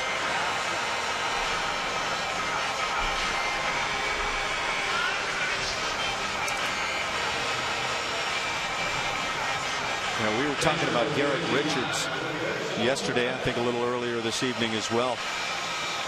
Patellar tendon completely tore on him. He's had to have surgery today, and they're saying 6 to 9 months now. What a blow for the Angels.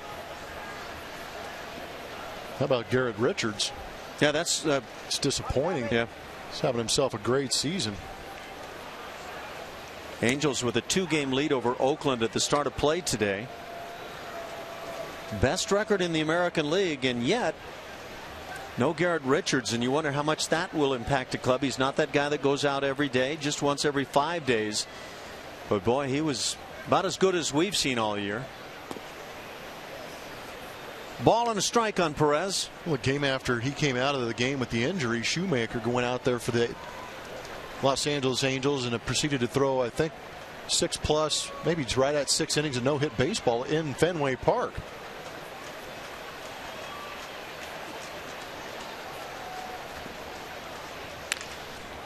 Ground ball up the middle, off the glove and body of Altuve into center field. Perez will reach. Fowler gets it back in. Now we'll see how this is ruled. It has already been ruled an error charged to Altuve. That's the first for either club on the night. With 1 out, Perez aboard for the top of the order. Michael Bourne will stand in. Ball kind of jumped up and attacked Altuve, trying to get his body in front of it, but that ball hit a little bit harder than I think even Altuve expected.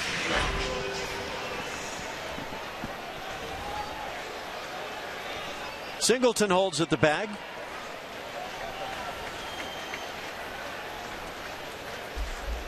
Michael Bourne 0 for 2 with a strikeout. He was caught looking back in the 1st inning.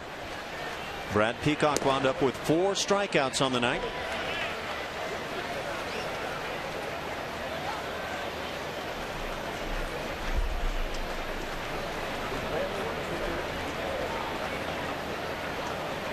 Peacock able to lower his ERA a bit to 5.30 with the solid outing tonight. Chopper goes foul. Sandy Alomar, first base coach. There's Sandy. Great catcher in his day. Big, strong fella. Josh Fields now gets loose in the Astros pen.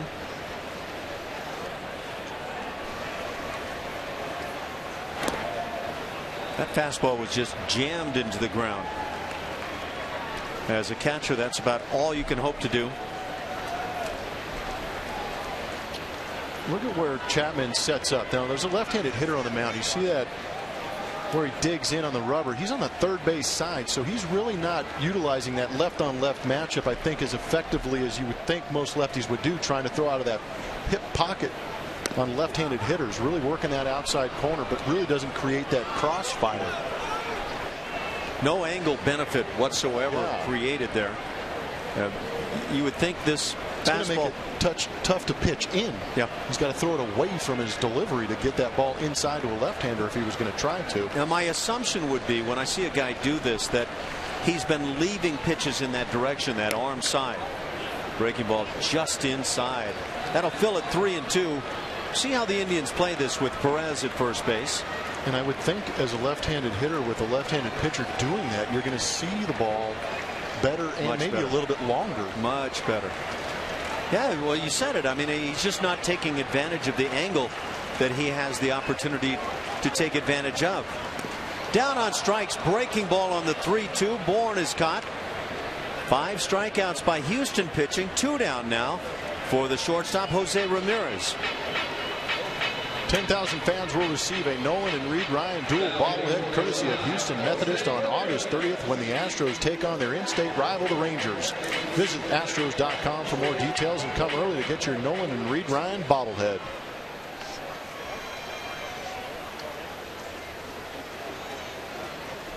But maybe he's on that side to make his slider a little more effective. I'm not sure. You know, just kind of fire it at the guy and let it break back over the middle of the plate. Yeah, although that doesn't sound good. Yeah. One of the things Chapman is on this ball club for is because he's a left-hander to get left-handed hitters. And though he gets the lefty right here, he is not taking advantage of the angle that he could utilize. That pitch is the one that I'm talking about, where if you continue to miss on that side, you keep moving to third base side of the rubber and see if you can finally find the plate. And I don't know if that's a weakness that Chapman or Brent Strom might feel that he has. Little tapper. Going to stay fair for Castro. He'll make the play. And that'll do it for the Tribe in the 6th inning. There was an error, but it does not cost the Astros. 1-1 game.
Here's a look at tomorrow's pitching matchup presented by Chevron. Care for your car.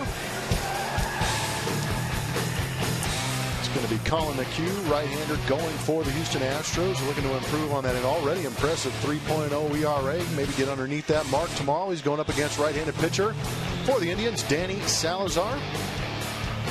Last two starts for Danny, he's been getting roughed up. Although Colin McHugh has been pitching extremely well. And as you hit on it earlier, the starting staff for the Houston Astros has actually been pretty good on this road trip. Yeah, and it's really solidifying when you consider not only the end of the season, but as you look toward next year, it would seem that McHugh and others are in a great position to kind of be locked in the spring as part of the rotation. I think that's a very good thing for a club. Left-hander Nick Hagedorn, 28-year-old left-hander, comes on to work now for these Indians as we're tied at 1 in the 7th inning. He'll face Jason Castro, Marwin Gonzalez, and John Singleton. This guy's numbers look nasty.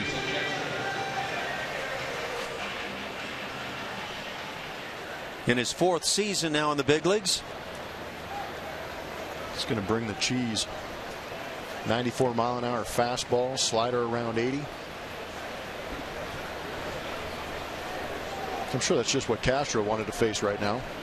Especially from a left-hander in his 24th game now. But yeah, you're right. The numbers say he has been really tough. 147 that ERA. And that's a little bit funky. That is some just straight Iron Mike over the top fastball right there. And you notice that Hagedorn goes at least to the center of the rubber, maybe a bit to the first base side. Guys will always try to find that sweet spot a little bit in terms of their own stuff. That fastball is fouled back. Yeah, that's just rear back and let it fly time. I think they'll just reach back and let it fly. Never seems to be a comfort level for at least the vast majority of left-hand hitters against left-hand pitching. And then you get a guy that throws hard and couples it with that herky-jerky, you're not sure where it's going to go type of a delivery, and it gets really tough from the left side.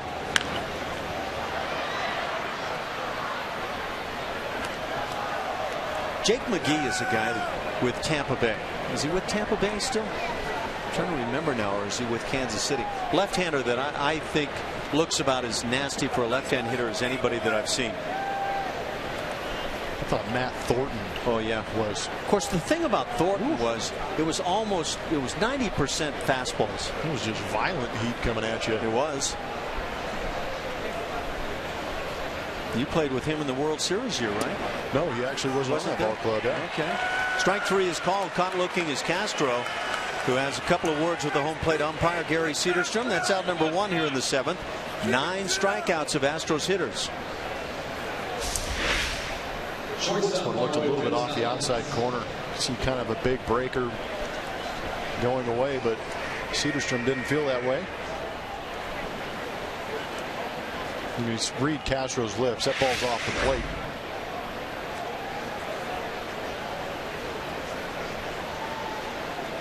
It hasn't been all success in the big leagues for Hagedorn prior to this year. He's in his 4th year in the big leagues. 4.71 his ERA. But he has found himself this year. Hanging curveball in for a called strike. Marwin Gonzalez has provided the run that the Astros picked up tonight. A leadoff home run in the 5th inning. That came against Carlos Carrasco, who was dynamite. Marwin now turns around, bats right-handed. There's a pitch that wasn't on the charts. Looked like a changeup.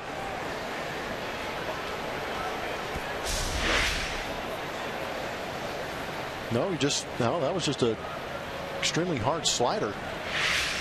See his hand getting on the side of it. Yeah.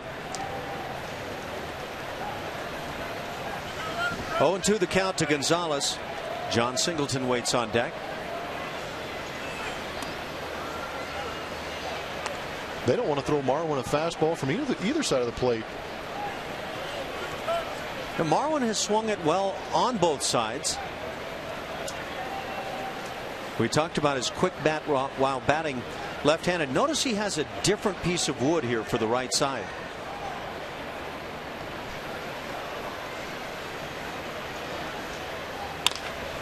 Little ground ball hit to short. Handled on the short hop by Ramirez. He'll throw and get him. 2 down in the 7th inning. Brings up John Singleton.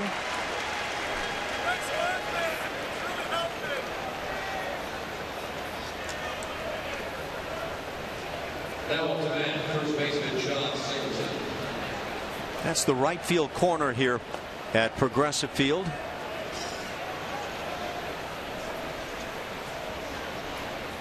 John Singleton 0 for 2 on the night. He is struck out looking in line to right field. Just didn't quite get under one in the 5th inning.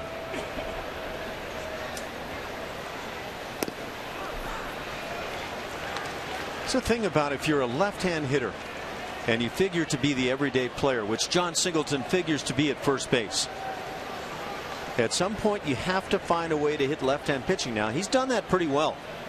In fact, much better, as we've talked about, than he does against right-handers to this point. But it's such a tough assignment.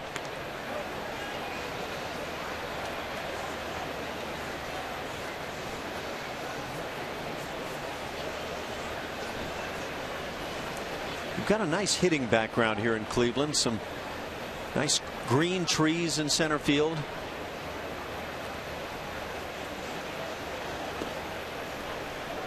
.98 on that heater. Just getting loose. There's that background.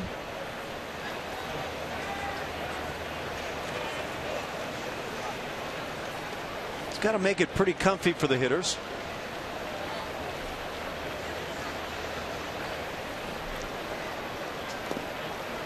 Comes with the slider. They ask for the appeal. Palms down at third. There's what you see against lefties and righties for John Singleton. Amazing numbers. That's not even close. I mean, that's incredible.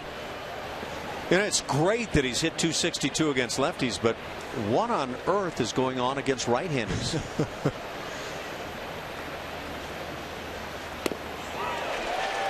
Up and in with the cheese. That'll fill it. Maybe a loop in that swing. He was about 6 inches underneath that ball.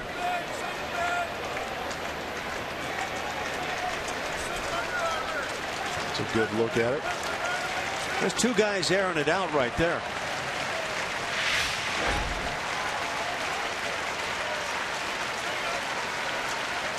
So the 3-2, and that fastball blown by. A couple of strikeouts for Hagedorn. 10 on the night against the Astros hitters. A 1-2-3 7th. We remain tied at 1.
You come to an Indians game, you're going to hear him, John Adams, who is the drummer, as they call you, and you're with your drum now, of course, because you don't miss a lot of games. But you just told me this is 41 years coming up on Sunday that you've been sitting here banging this drum. How many games have you missed in these 41 years? 39 games I've missed. Yeah, it's that work thing. One game a season? It comes down to that, yes. Incredible. And this drum looks like it's in great shape. Is it the same drum that you've been using? This is the drum I started with in 1973, yes. The heads I change out, and the mallets get changed. But the head underneath here that I don't hit, that's been on since 73. Oh, it's fabulous. Keep doing what you're doing, and congratulations on 41 years. Thank you. Guys, back to you. Thanks a lot, Julia. Boy, that brings back some memories. You say 1973. That's the year I first came to the big leagues with the Indians. And that's why he came out and started banging on the drum. I can only imagine that's the reason. We're tied at 1 here. Bottom of the 7th inning. Kevin Chapman still on the hill. He worked a 1-2-3 7th inning.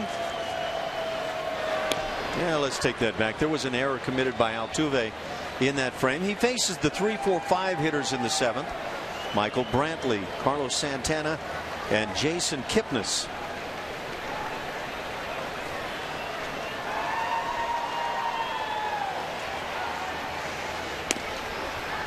Breaking ball in for a called strike. 0-2 the count on Brantley. He's lined into a double play and grounded to shortstop. He is the epicenter of this Indians offense this year. Slider, a little dribbler in front of the plate. Castro with another play and another out at first base. Back-to-back hitters Ramirez and Brantley now have tapped out in front of the plate to Castro. Seeing a good slider tonight from Chapman. And he's throwing strikes, but he's not going to throw many more, apparently, as Bo Porter comes to the mound. Carlos Santana will come to the plate. That'll do it for Chapman. A good solid night tonight as he gets 4 outs. Yeah, that's exactly what you want to see from Kevin Chapman.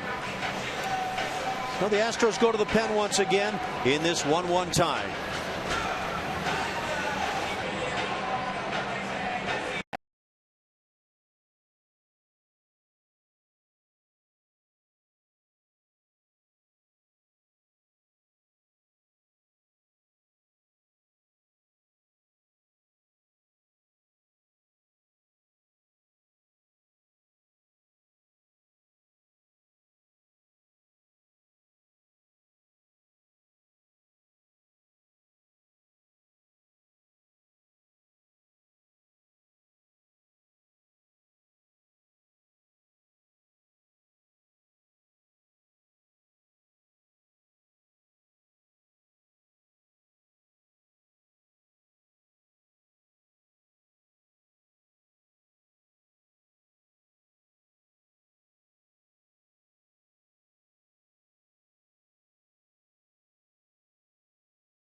Earlier in the game, we have the AT&T fan photo of the game, and tonight it is Kenan Riley, who is tweeting a pic of he and his grandfather enjoying the Green Monster at Fenway. What a great shot there. Tweet your photo to #CSNH fan photo for a chance to be shown in an upcoming game broadcast that's brought to you by AT&T. That is cool.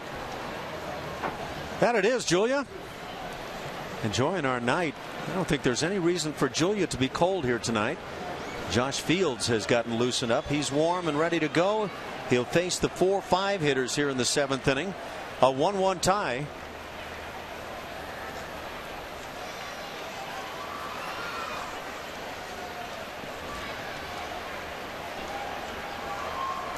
Right at a hit an inning allowed by Fields.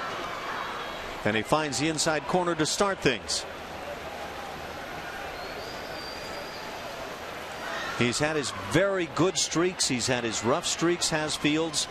It all adds up to a 5.10 ERA.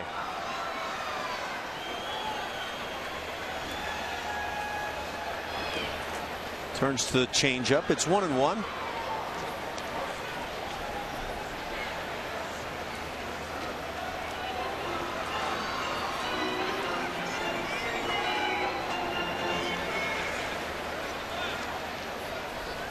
When you look at that month-to-month breakdown for Fields, you kind of see what's happened a bit. The month of July was just terrible to him. He had an ERA of 10.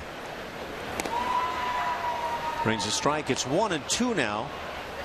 This is before he had that changeup that we're seeing so frequently now. He had the good fastball, good curveball, but that changeup really maximizes the fastball because it's on the same trajectory, same plane. To just take a little bit of speed off it. He's already got a great heater. 11 games pitched in July, and mentioned that ERA at 10. Here in August, this is his 9th game, an ERA at 1.20. And he gets a strikeout on the high heater to get Santana. 2 outs here in the 7th inning. It'll bring up the 5-hitter, second baseman Jason Kipnis. See, when you got a good changeup, you already throw 95 and you elevate, it looks that much quicker. And real tough for big league hitters to catch up to it.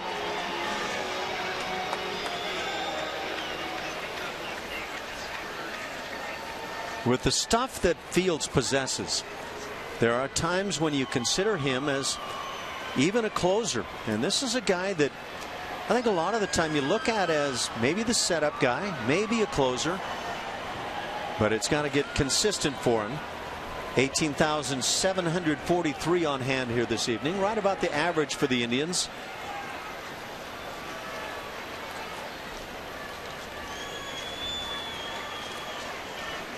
We're told right forearm discomfort for Brad Peacock. Of course, nobody ever says elbow anymore, and it makes you wonder if that's what's going on. Changeup is a strike. 1-1 the count. I just hope it was a little twinge and he erred on the side of caution, but he was pitching extremely well.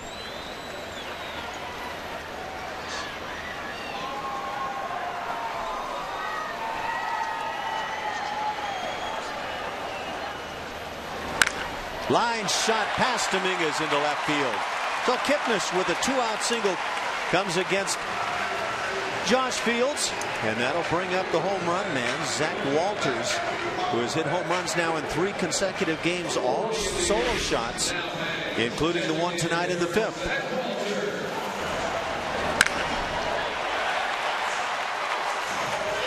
Well, that's what you call tomahawking the baseball.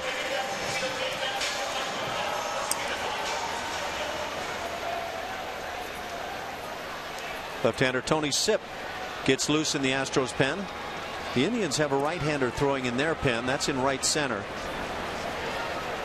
Brian Shaw is that right-hander.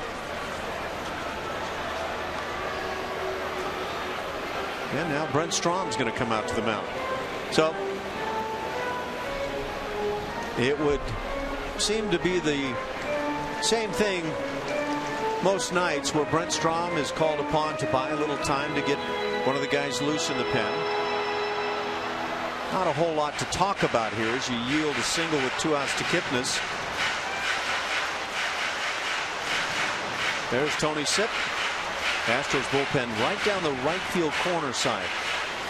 Barry Cedarstrom, the home plate umpire, wanders slowly out to the mound and says, "You guys got it just about figured out?"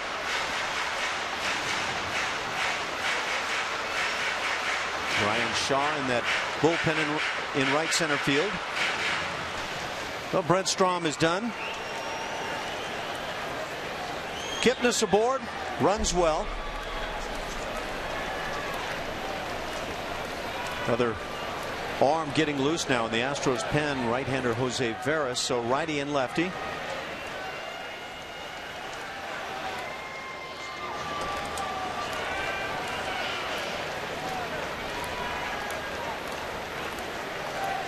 Zach Walters.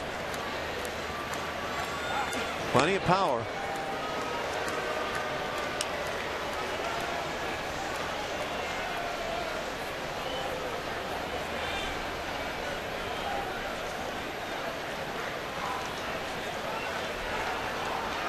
The Indians now lead in the hits column 3-2. 1-1 tie on solo home runs. Changeup is chopped foul. Surprised to see an off-speed pitch right there. Walters hit a breaking ball out earlier off Peacock. Good fastball from Fields. Maybe try and see if he's got any bat speed.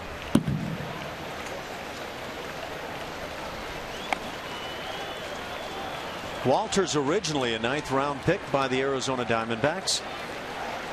That in 2010.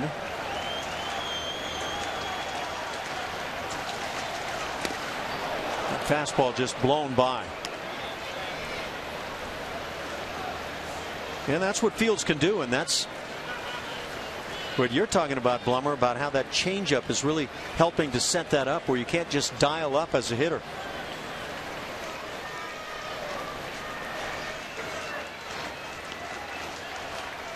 Walters has played with the Nationals in the big leagues. Little last year, 32 games this year. High fastball again. Fields getting it up to 96.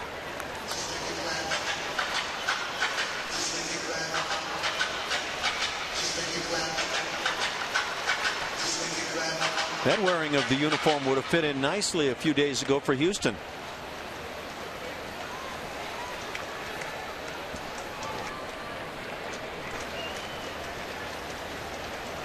Yeah, they played all right with them up like that. The signs of Jason Castro. Everything means something, and that is one of those signs that pitchers seem to forget. Yeah, it's not the standard pickoff. The pickoff would be the thumb coming out. This might be like hold. Yeah, could have been exactly what it was. Pitch out, slide step, pitch out. There's always an option too, but I guess he doesn't want to do that. He wants to bring the heater, and he wants it up. Half swing. Did he go through? They appealed. Palms down. Kevin Danley says the bat did not cross the plate. Kerwin Danley, excuse me. Yep. KD. It's a good angle for everybody umpiring at home. And a good job at home plate, keeping that bat back.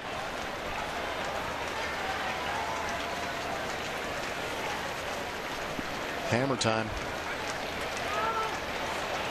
Runner goes, the pitch in the dirt.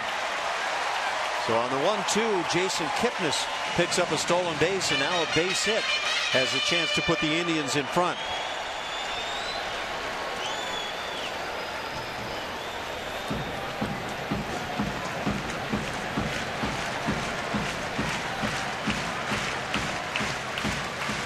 Big pitch for Fields.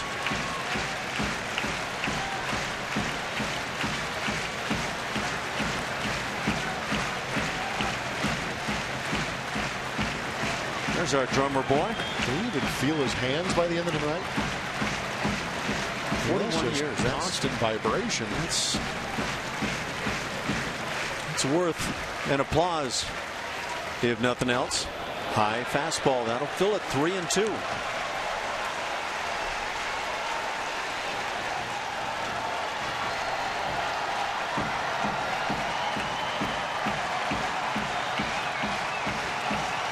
For Kipnis, by the way, his 18th stolen base. He's only been caught a couple of times.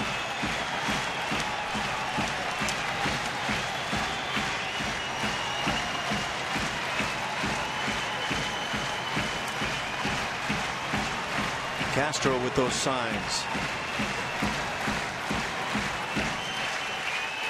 Fields checks his runner, and the breaking ball got him looking. Well done by Josh Fields. He picks up a couple of strikeouts, yields a base hit, and leaves him in. We've played 7. We're tied at 1.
Report brought to you by your local Honda dealer. This is Joe Sclafani, third baseman in Oklahoma City. 2012 draft pick. He is raking down there. Last 10 games, he's only hitting .378. Couple of RBIs. Season numbers are pretty good. Another third baseman for the Astros doing well at the minor league level. 2012, and he's already in AAA. Pretty nice quick ascent. Yeah. Speaking of third baseman, Matt Dominguez will lead off against right-hander Brian Shaw now, third pitcher of the night for the Indians. Another ex-teammate of mine out in Arizona. 62nd game. Great ERA at 2.51. Those firms got a late little cut to his fastball. He'll face Matt Dominguez, Jake Marisnick, and Robbie Grossman here in the 8th. The Astros just 2 hits on the night. Bats have gone quiet here recently. Breaking ball left up a bit. It's a strike. 10 strikeouts already of Astros hitters. Slider is hit high in the air, shallow left center field. Coming on is Bourne. He'll make the play, and 1 out here in the 8th.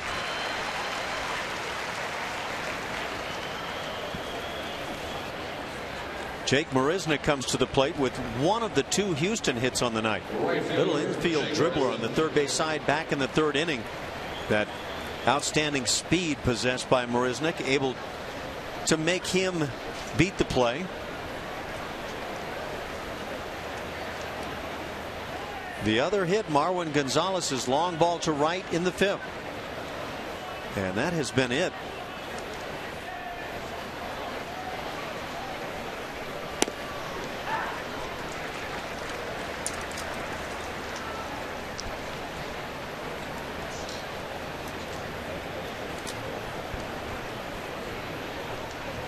Jeff Blum is having a hard time keeping his mind on this 9-inning type of baseball.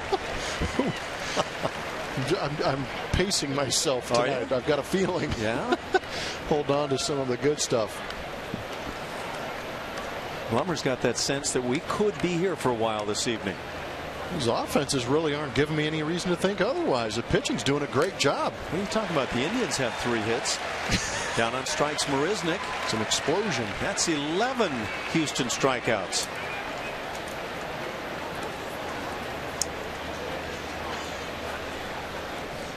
Feel like having some beef jerky. Is that part of the new diet? Get the Jack Link's ad going. Yeah.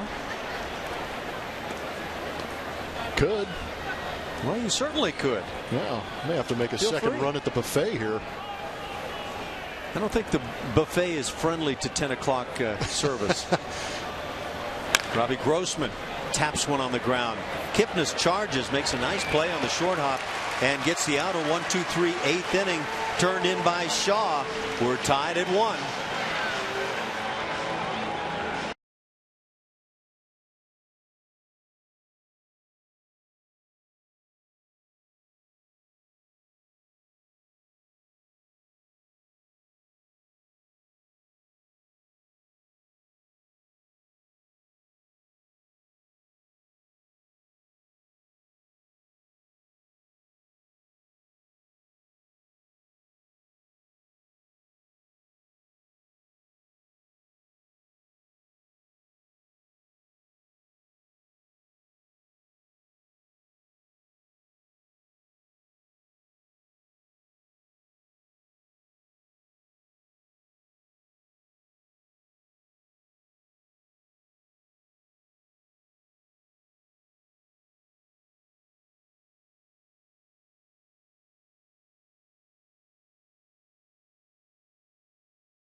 Join us at Minute Maid Park this Wednesday, the 27th, for social media night as the Astros and A's will face off. The $50 ticket includes $15 of preloaded value good anywhere in the park, a seat in the Bud patio, and an exclusive T-shirt with pregame guest appearances by Colin McHugh, Jeff Luhnow, Bill Brown, Steve Sparks, and, of course, Orbit. For tickets, visit Astros.com/social media or call 1-877-9-ASTROS.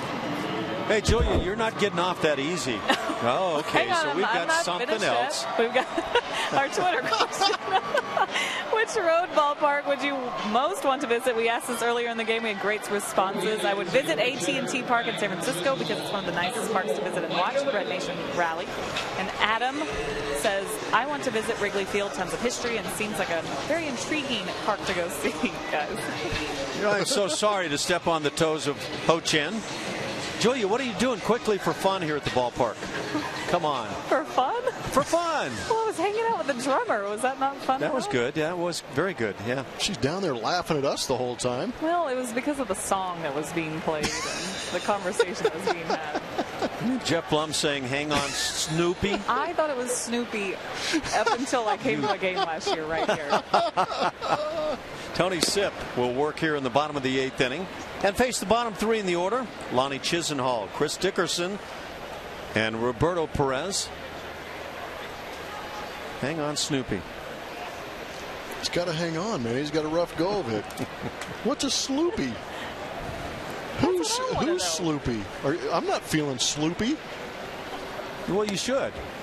But I'm hanging on. You're in the home of the Rock and Roll Hall of Fame. I am hanging on, Sloopy. I would have never known, but they put the words on the big Jumbotron. That's when last year I looked at it like, wait, what?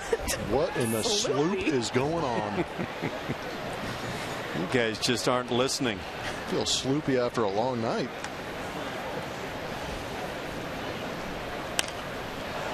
Pitch is foul down the right field side. There's your Rock and Roll Hall of Fame. This is Mike Aviles, by the way, pinch hitting for Lonnie Chisenhall.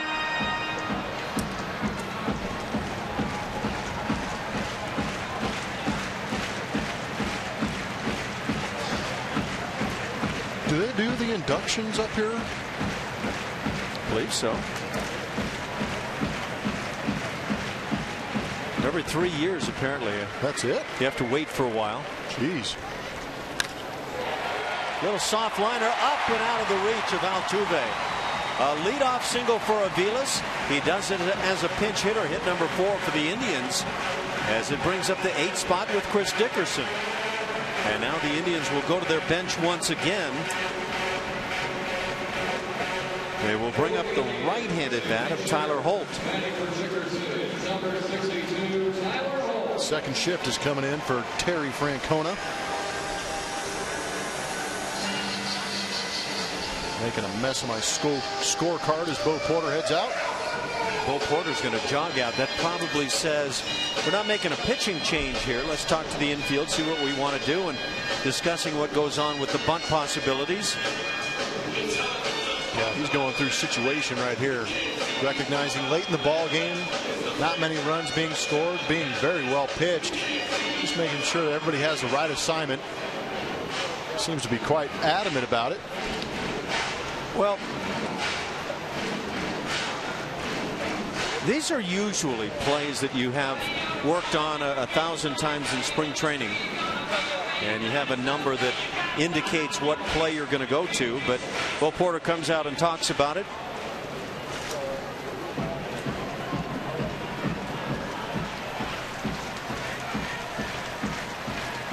Aviles aboard at first. He's held on by Singleton. Drawn way in on the third base side is Matt Dominguez. Altuve even comes into about halfway and continues to creep on that side. So the Astros clearly anticipating the bunt. And if you're Holt, the logical side is to bunt to the first base side and force Singleton to make the play. Singleton has to stay at the bag for a while. Again, here comes Dominguez. Holt turns to bunt, drops it back toward the mound. Sipp is on it, fires to second, not in time. And a costly choice. Marlins stayed at the bag. And they took that shot, but very quickly getting into second, Mike Aviles. That was good base running. Well, Aviles had a decent lead at first base, and as a base runner at first base, if we get a chance to look at a full infield review, a replay, is watch the first baseman leave early. Therefore, at first base, you don't have to worry about the pickoff throw from Tony Sipp. You can extend your lead a little bit and be leaning towards second base. So when that ball hits the ground early like it did off of Holt's bat, you can bolt towards second base and have a good jump. Now, Avila can run too. So those two things combined allowed him to get into second base a little bit easier. So now you're probably talking bunt scenario once again. You see him creeping off? Yep. And this was not an ideal bunt, but look at the shot Sipp has. You get rid of it quickly and you get that out. Tony, maybe an extra hop in there. That's a lot to ask from a relief pitcher. A guy who's not out there consistently in some of these situations. He still made an excellent throw, but yeah, maybe a little half step too long. That's the thing. An infielder kind of has that sense of how quick you have to get rid of the ball. And that relief pitcher coming in probably doesn't have that same feel. And now do we see bunt once again, turning to bunt. And they've got him hung taking up. A pitch now. They've got hung up at second base Mike Aviles, who was trying to cheat and get the extra jump. Oh, man. Two runners are going to wind up back towards second base. Aviles stretches out this rundown. They'll get the out finally as Marwin applies the tag. And that's out number one. Costly for the Indians, and their fans sound off. Well, with the sac bunt, you'd have a runner at second base, one out no matter what. But they really sacrificed the situation to have a chance to score a couple of runs. A lot of times when a hitter bunts through a pitch or takes a strike will cause this to happen. That pitch was called a ball.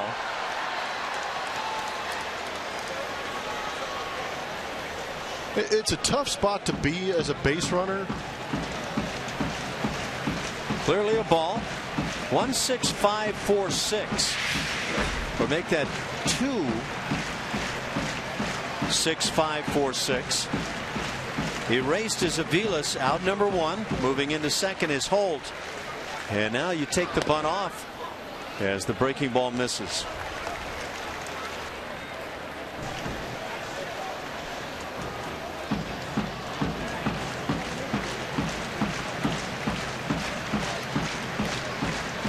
So that's a very big play. The Astros unable to make the previous bunt scenario work in their favor. But this one really pays off. That's a tough assignment to be the runner at second in a bunt scenario. Big swing as Perez fouls it back. This is not your ideal rundown by the Astros, as it takes a number of throws.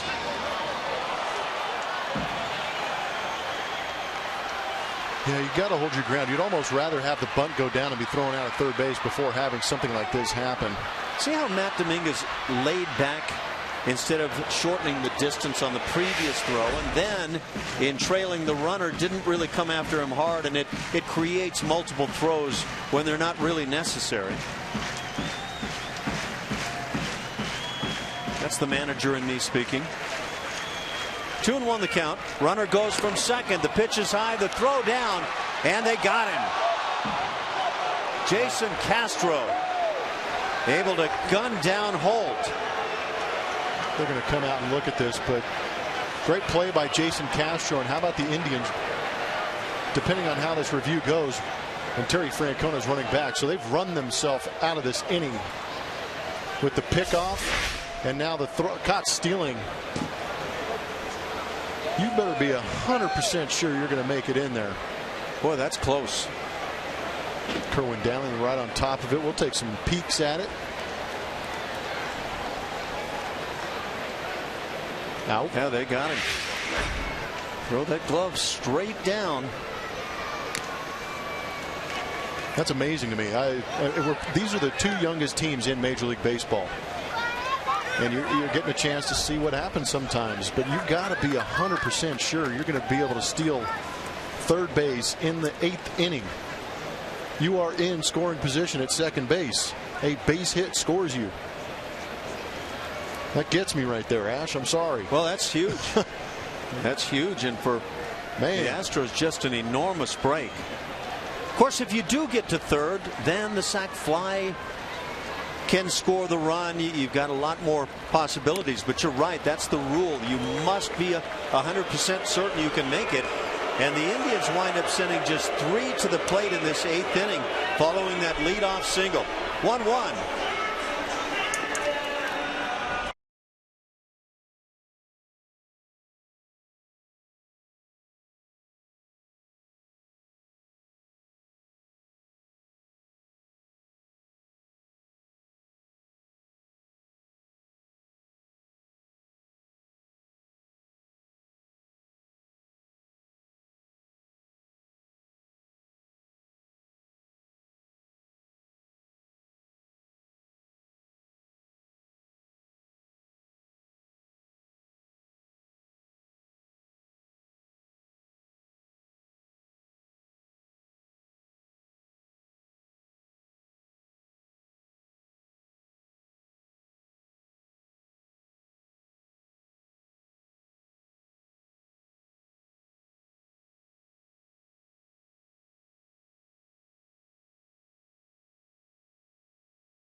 Minutes could save you 15% or more on car insurance. Visit us at geico.com or call 1-800-947-AUTO.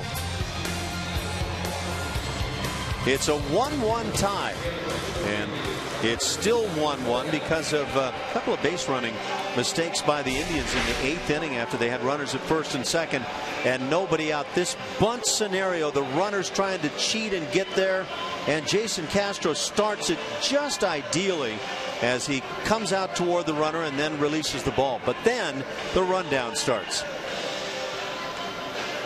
If you leave those wide gaps, rundowns are going to take 3, 4, 5 throws, and that's what the Astros are doing.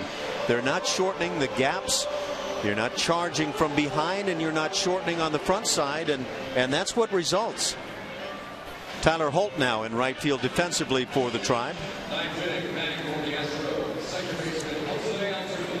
Now, yes, the Astros got the out, but you'd love to make those rundowns look a whole lot better than that.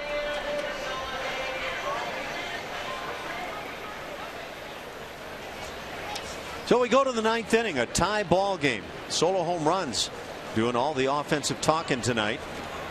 Marwin Gonzalez in the 5th inning, and Zach Walters for the Indians. First pitch hit on the ground by Altuve, and he's thrown out. 6-3 to start the 9th inning. Altuve now 0 for 3 on the night. Jose had a walk back in the 1st inning. Cody Allen, new right-hander on for the Tribe.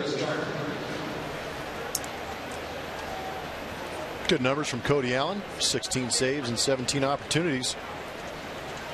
Hits are low. Average against is real low.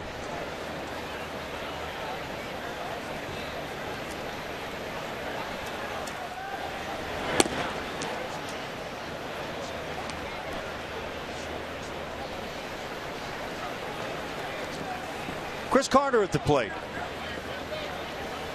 What do you say, Plummer? Time for a long ball? Can hope. Bat starts. They appeal, get the palms down. 2-0 the count.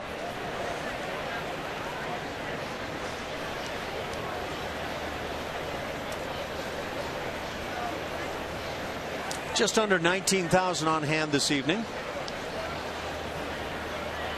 Ideal baseball weather. And that fastball is away. 3-0 the count. Got some good arms coming out of this pen. 95 on that heater.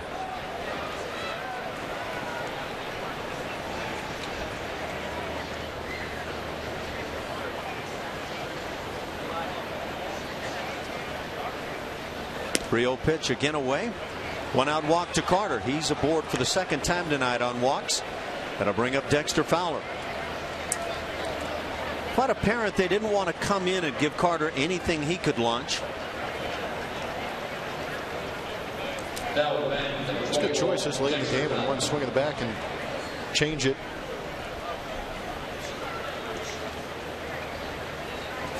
Dexter Fowler at the plate. The Astros do not have speed at first base. Nonetheless held on by Santana.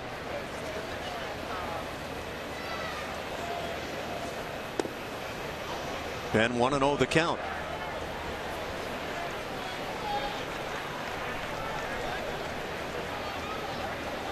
It's always a tough decision when you've got the guy swinging the big bat on base late in the ball game. You need a run. Do you go to the bench for a pinch runner, or do you stay with him in the event you need that bat later in the game?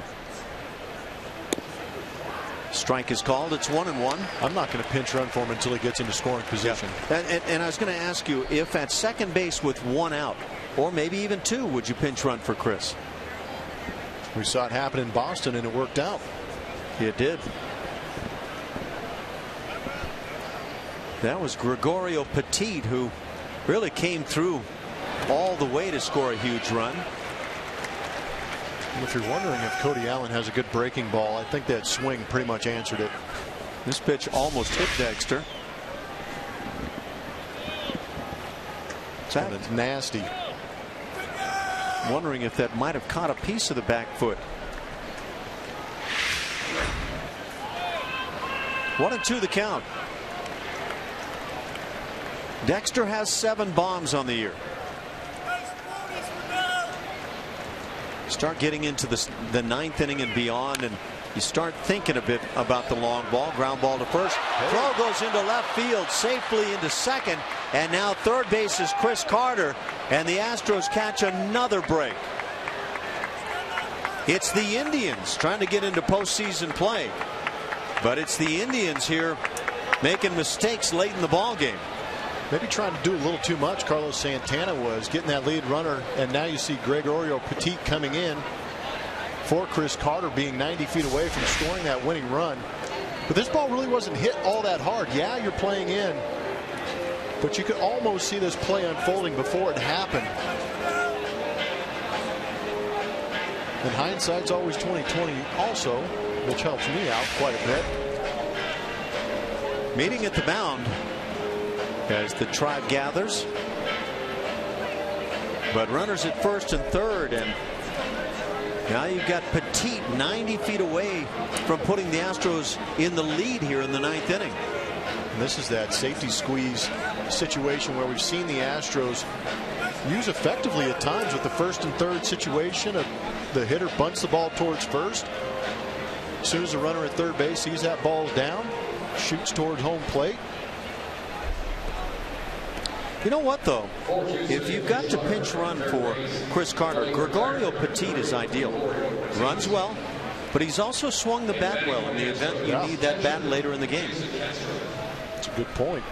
Castro not your standard sacrifice bunt or squeeze type guy either. Yeah, that makes it really tough to even consider that play. But Castro on the night 0 for 3 with 3 punch outs. So the sombrero already intact. Interesting to see how the Indians set up. They play for the double play at short and second. And that first pitch up and away. And if Dexter ran a little bit more, this might be a good situation for him to kind of look for a spot to run. If he can steal second base, he could be the insurance run at second base and still be in scoring position. And it would take the double play out of the situation and probably bring that infield in, trying to increase the chances for Castro to drive in the winning run. So you talk about Fowler at first base, who hasn't run much this year. But are the Indians going to throw through if he does go? And then as the strike is called, it's 1-1 on Castro. If he does successfully steal second base, does that prompt Francona to then intentionally walk Castro? Well, for me, that's something that needs to go into the thought process for Dexter Fowler, too, because recognizing that they may not throw with the runner at third base might increase the chances of taking that chance.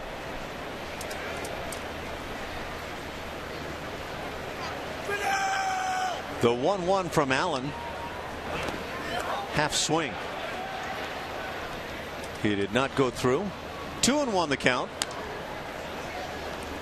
Of course, the Indians can afford to pitch around a bit to Castro, because even though first base is not open, there is a base open. You want to bring the guy who's got the only run scoring hit in the game up? Well, I'm not sure I would, but you got the double play in order. Comes down to how you want to pitch, though. Are you willing to throw a strike to Castro, a guy that if he puts it on the ground is a good double play candidate? You can kind of see both sides of the coin. There goes Fowler, the throw down on a hop, and that's going to kick into right field. That enables Petit to score. Scooting to third is Fowler, and the running game comes in, but once again it's the Indians botching the play. That'll be an E2, second error of the inning. The other, of course, charged to Santana at first base, and now the Astros with the lead at 2-1 and trying to add another. Pretty interesting to see Dexter Fowler pulling up. I wonder if that was a set play. But still, you got to force the defense's hand sometimes late in these games, and right there the Astros did. And Perez gave him a gift by firing that ball off the shortstop and into right field. I would not call a stolen base on that. I'm not sure what they ruled because Fowler stopped.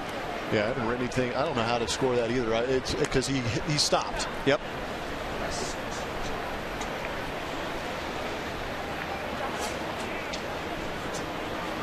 It is an E2 all the way.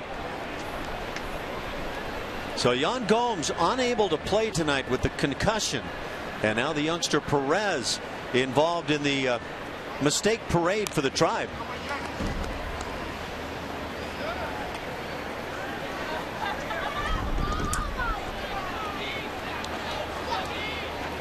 Wow, it has been a very tough inning for Cleveland. If you go back to the bottom of the 8th inning when they had runners at first and second, nobody out, they had a bunt on, and on a ball Micah Vilas edged too far from second and got picked off. And then they tried to steal third and got gunned down by Jason Castro. And now Castro draws the walk. That'll put runners at the corners once again and bring up Marwin Gonzalez. Here's our Mako big hit of the game. It's Margot for Mako. Got himself a heater. That nice quick stroke. Hammers it into right field on a line. Shot that thing out there about 386 feet for the first and only run so far of the game until this 9th inning. Good guy to have at home plate right now. He offers all kinds of options for the Houston Astros. Still in that first and third safety bunt situation, safety squeeze situation, but also swinging a strong stick. So the Indians consult at the mound once again. But a shaky inning defensively has provided the Astros with the lead. They try to add to it. Yeah, you wonder, does Bo Porter want to turn to that safety squeeze scenario? Infield drawn in, you take advantage that way, letting Marwin swing the bat. Yeah, you just nailed everything there, and it's what you have to think about. He's hacking, looking to get some stakes. I'd have him hacking too. I think he's been really good with the stick.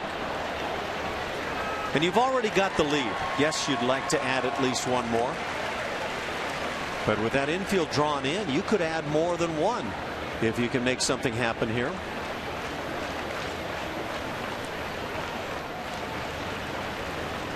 Oh, and 1 the count.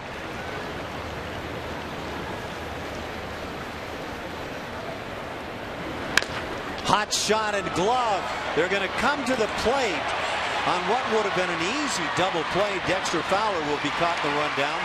6-2-5 as they get Fowler, but that was an automatic double play to happen if the shortstop Ramirez simply takes it to the bag and on to first.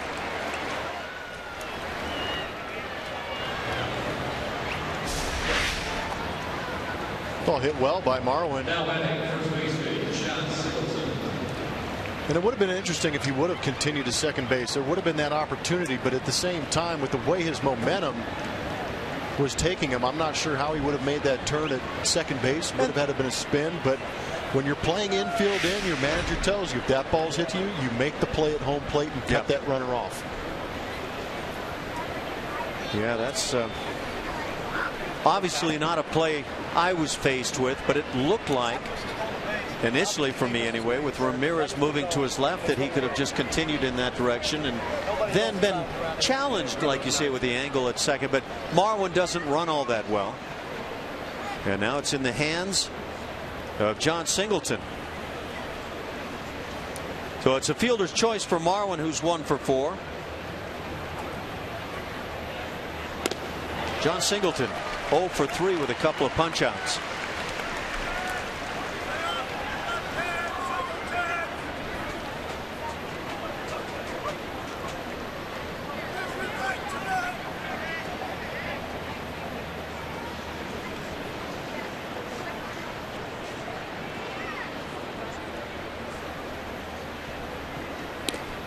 That fastball right there at the knees.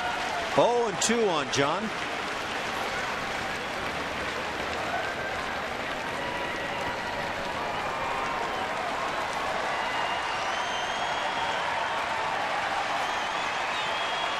The Indians won a very tight, rain-shortened game right here against Houston last year, 2-1 in 7 innings.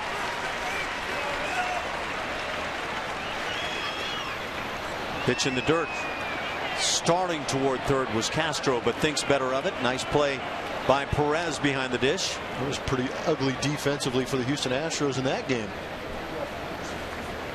The Indians got 2 unearned runs, gift runs against the Astros in that ball game. And so last year when the Indians won 92, they took advantage of the mistakes by Houston.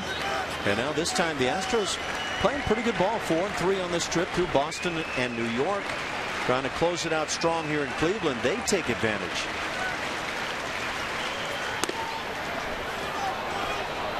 Two and 2 the count on John.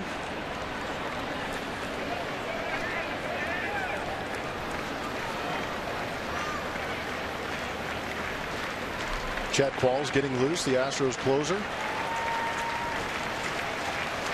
Getting through some back issues, nagging him a little bit. Jose Veras gave him the day off the other day. 2-2 pitch. Fouled back by Singleton, and he's upset at himself for offering on the high fastball.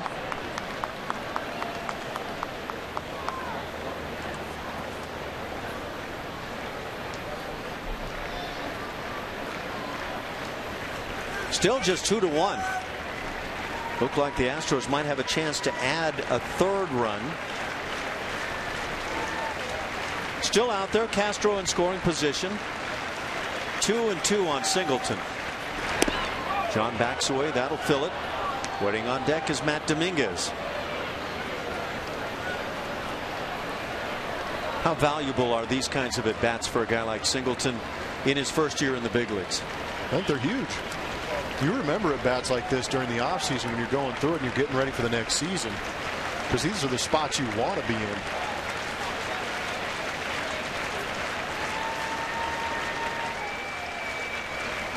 Three-two pitch. Oh, that fastball at 96. We've had some guys airing it out tonight. Some flamethrowers in the AL Central. Kansas City Royals come to mind. That electric bullpen that they have. Yeah, they'll bring the cheddar with anybody, I think, around baseball.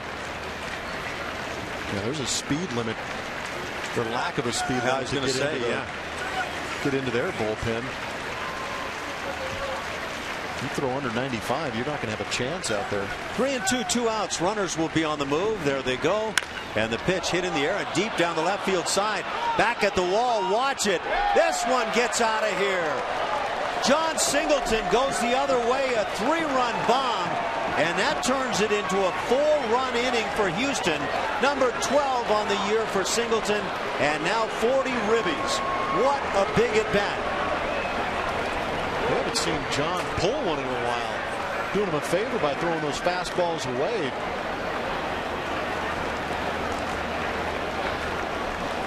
One swing of the bat. You're sending a lot of Indian fans home getting ready for that football game tomorrow. Pretty impressive. Runs 3, 4, and 5. John Singleton very glad to get that treatment in the dugout. Matt Dominguez will take the first pitch, hit it in the air to right field. It'll be easy for Holt, but the damage is done. The Astros put 4 on the board in the 9th inning. We go to the bottom of the 9th. 5-1 Houston.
A 5-1 lead. It is not a save scenario, but Chad Qualls will be very glad to try to close this one out.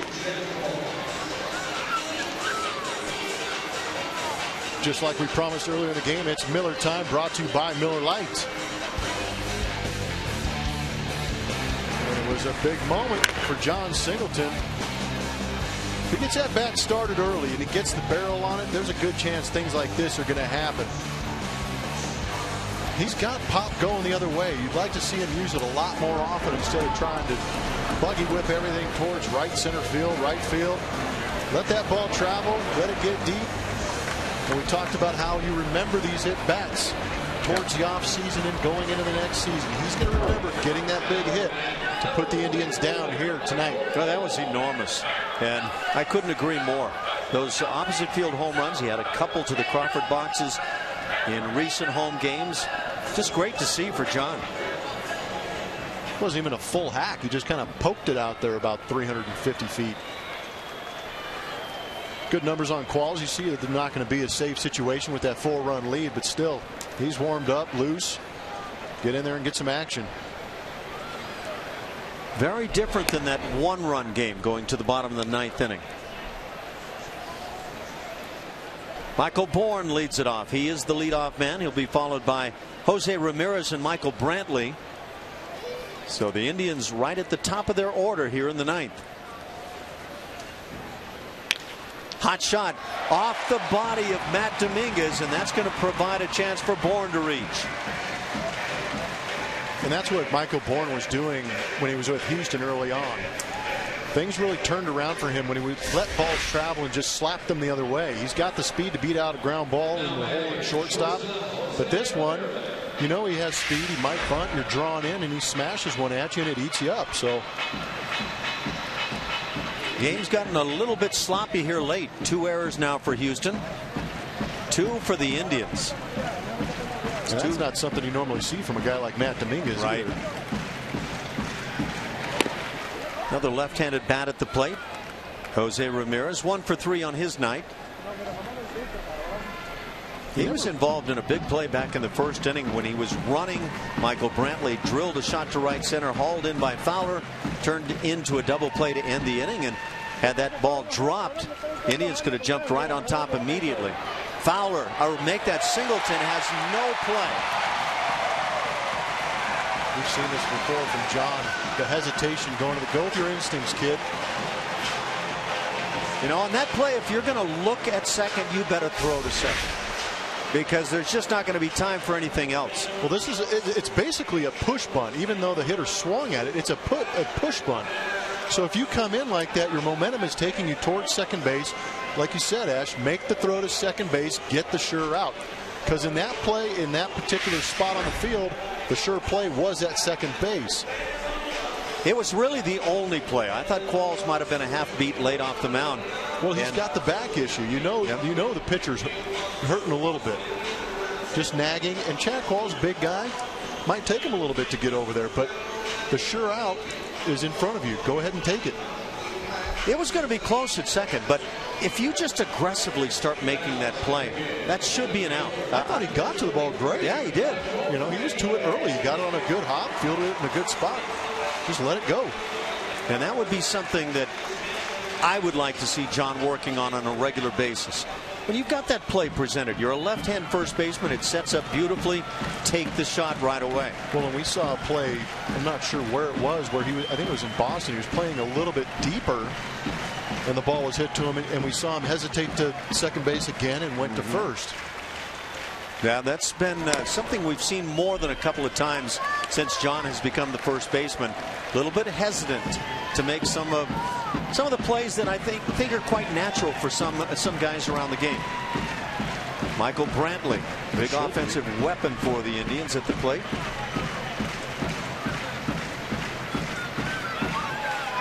Brantley 0 for 3. A ball and a strike.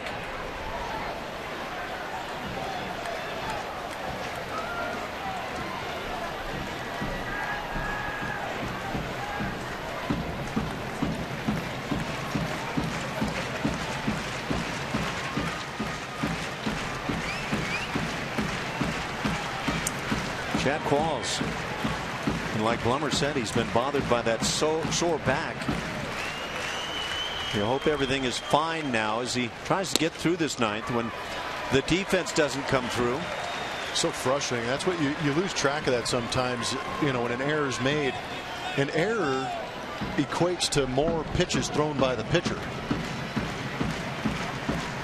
And that tends to add up, and you hope it doesn't come back to haunt Chad Qualls at all. You know, he still has a chance to get a ground ball and get a double play here. Fly ball down the left field side, slicing. Robbie Grossman with a good jump, gets to it and makes the play. That's a nice play to get out number one. And I was about to say that even though only one error went on the board in this inning, for me, it's really two errors that have taken place. Yeah.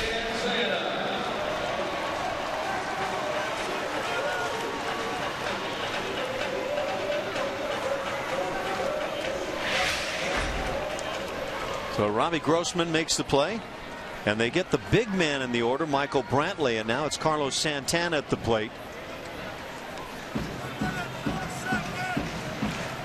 Obviously, Chad Qualls wants to stay away from any scenario where one more hitter reaches.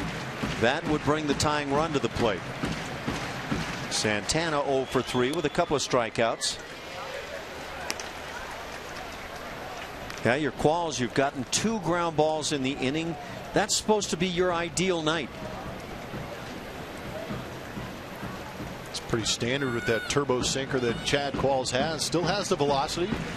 It's good to see the back isn't affecting his velocity command. Still pitching real well. Yanks a couple of fastballs behind in the count 2-0. And you got a couple of guys to follow in Kipnis and Walters who can yank it out of the yard.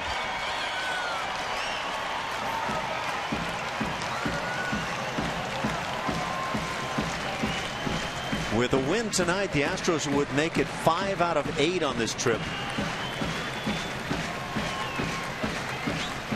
Night game tomorrow, day game on Sunday before coming back home. And now 3-0 the count.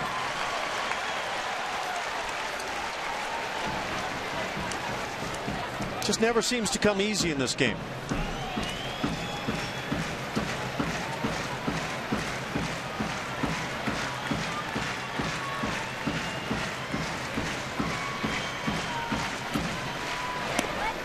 There's the strike.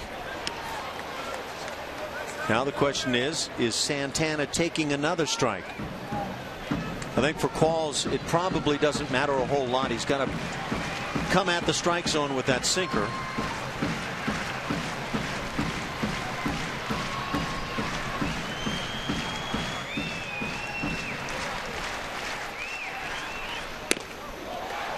Finds it again. It's 3-2. Pretty good movement on your pitch if you can stand a guy up and have it sink back over the middle of the plate. Castro set up away. That one starts in again. Qualls has been yanking a few of these fastballs to that glove side.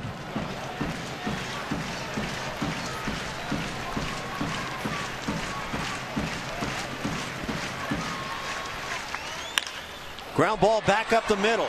Marwin will take it to the bag and fire onto first. A beautiful 6 unassisted, 3 double play, and Chad Qualls gets that one last ground ball that he needs.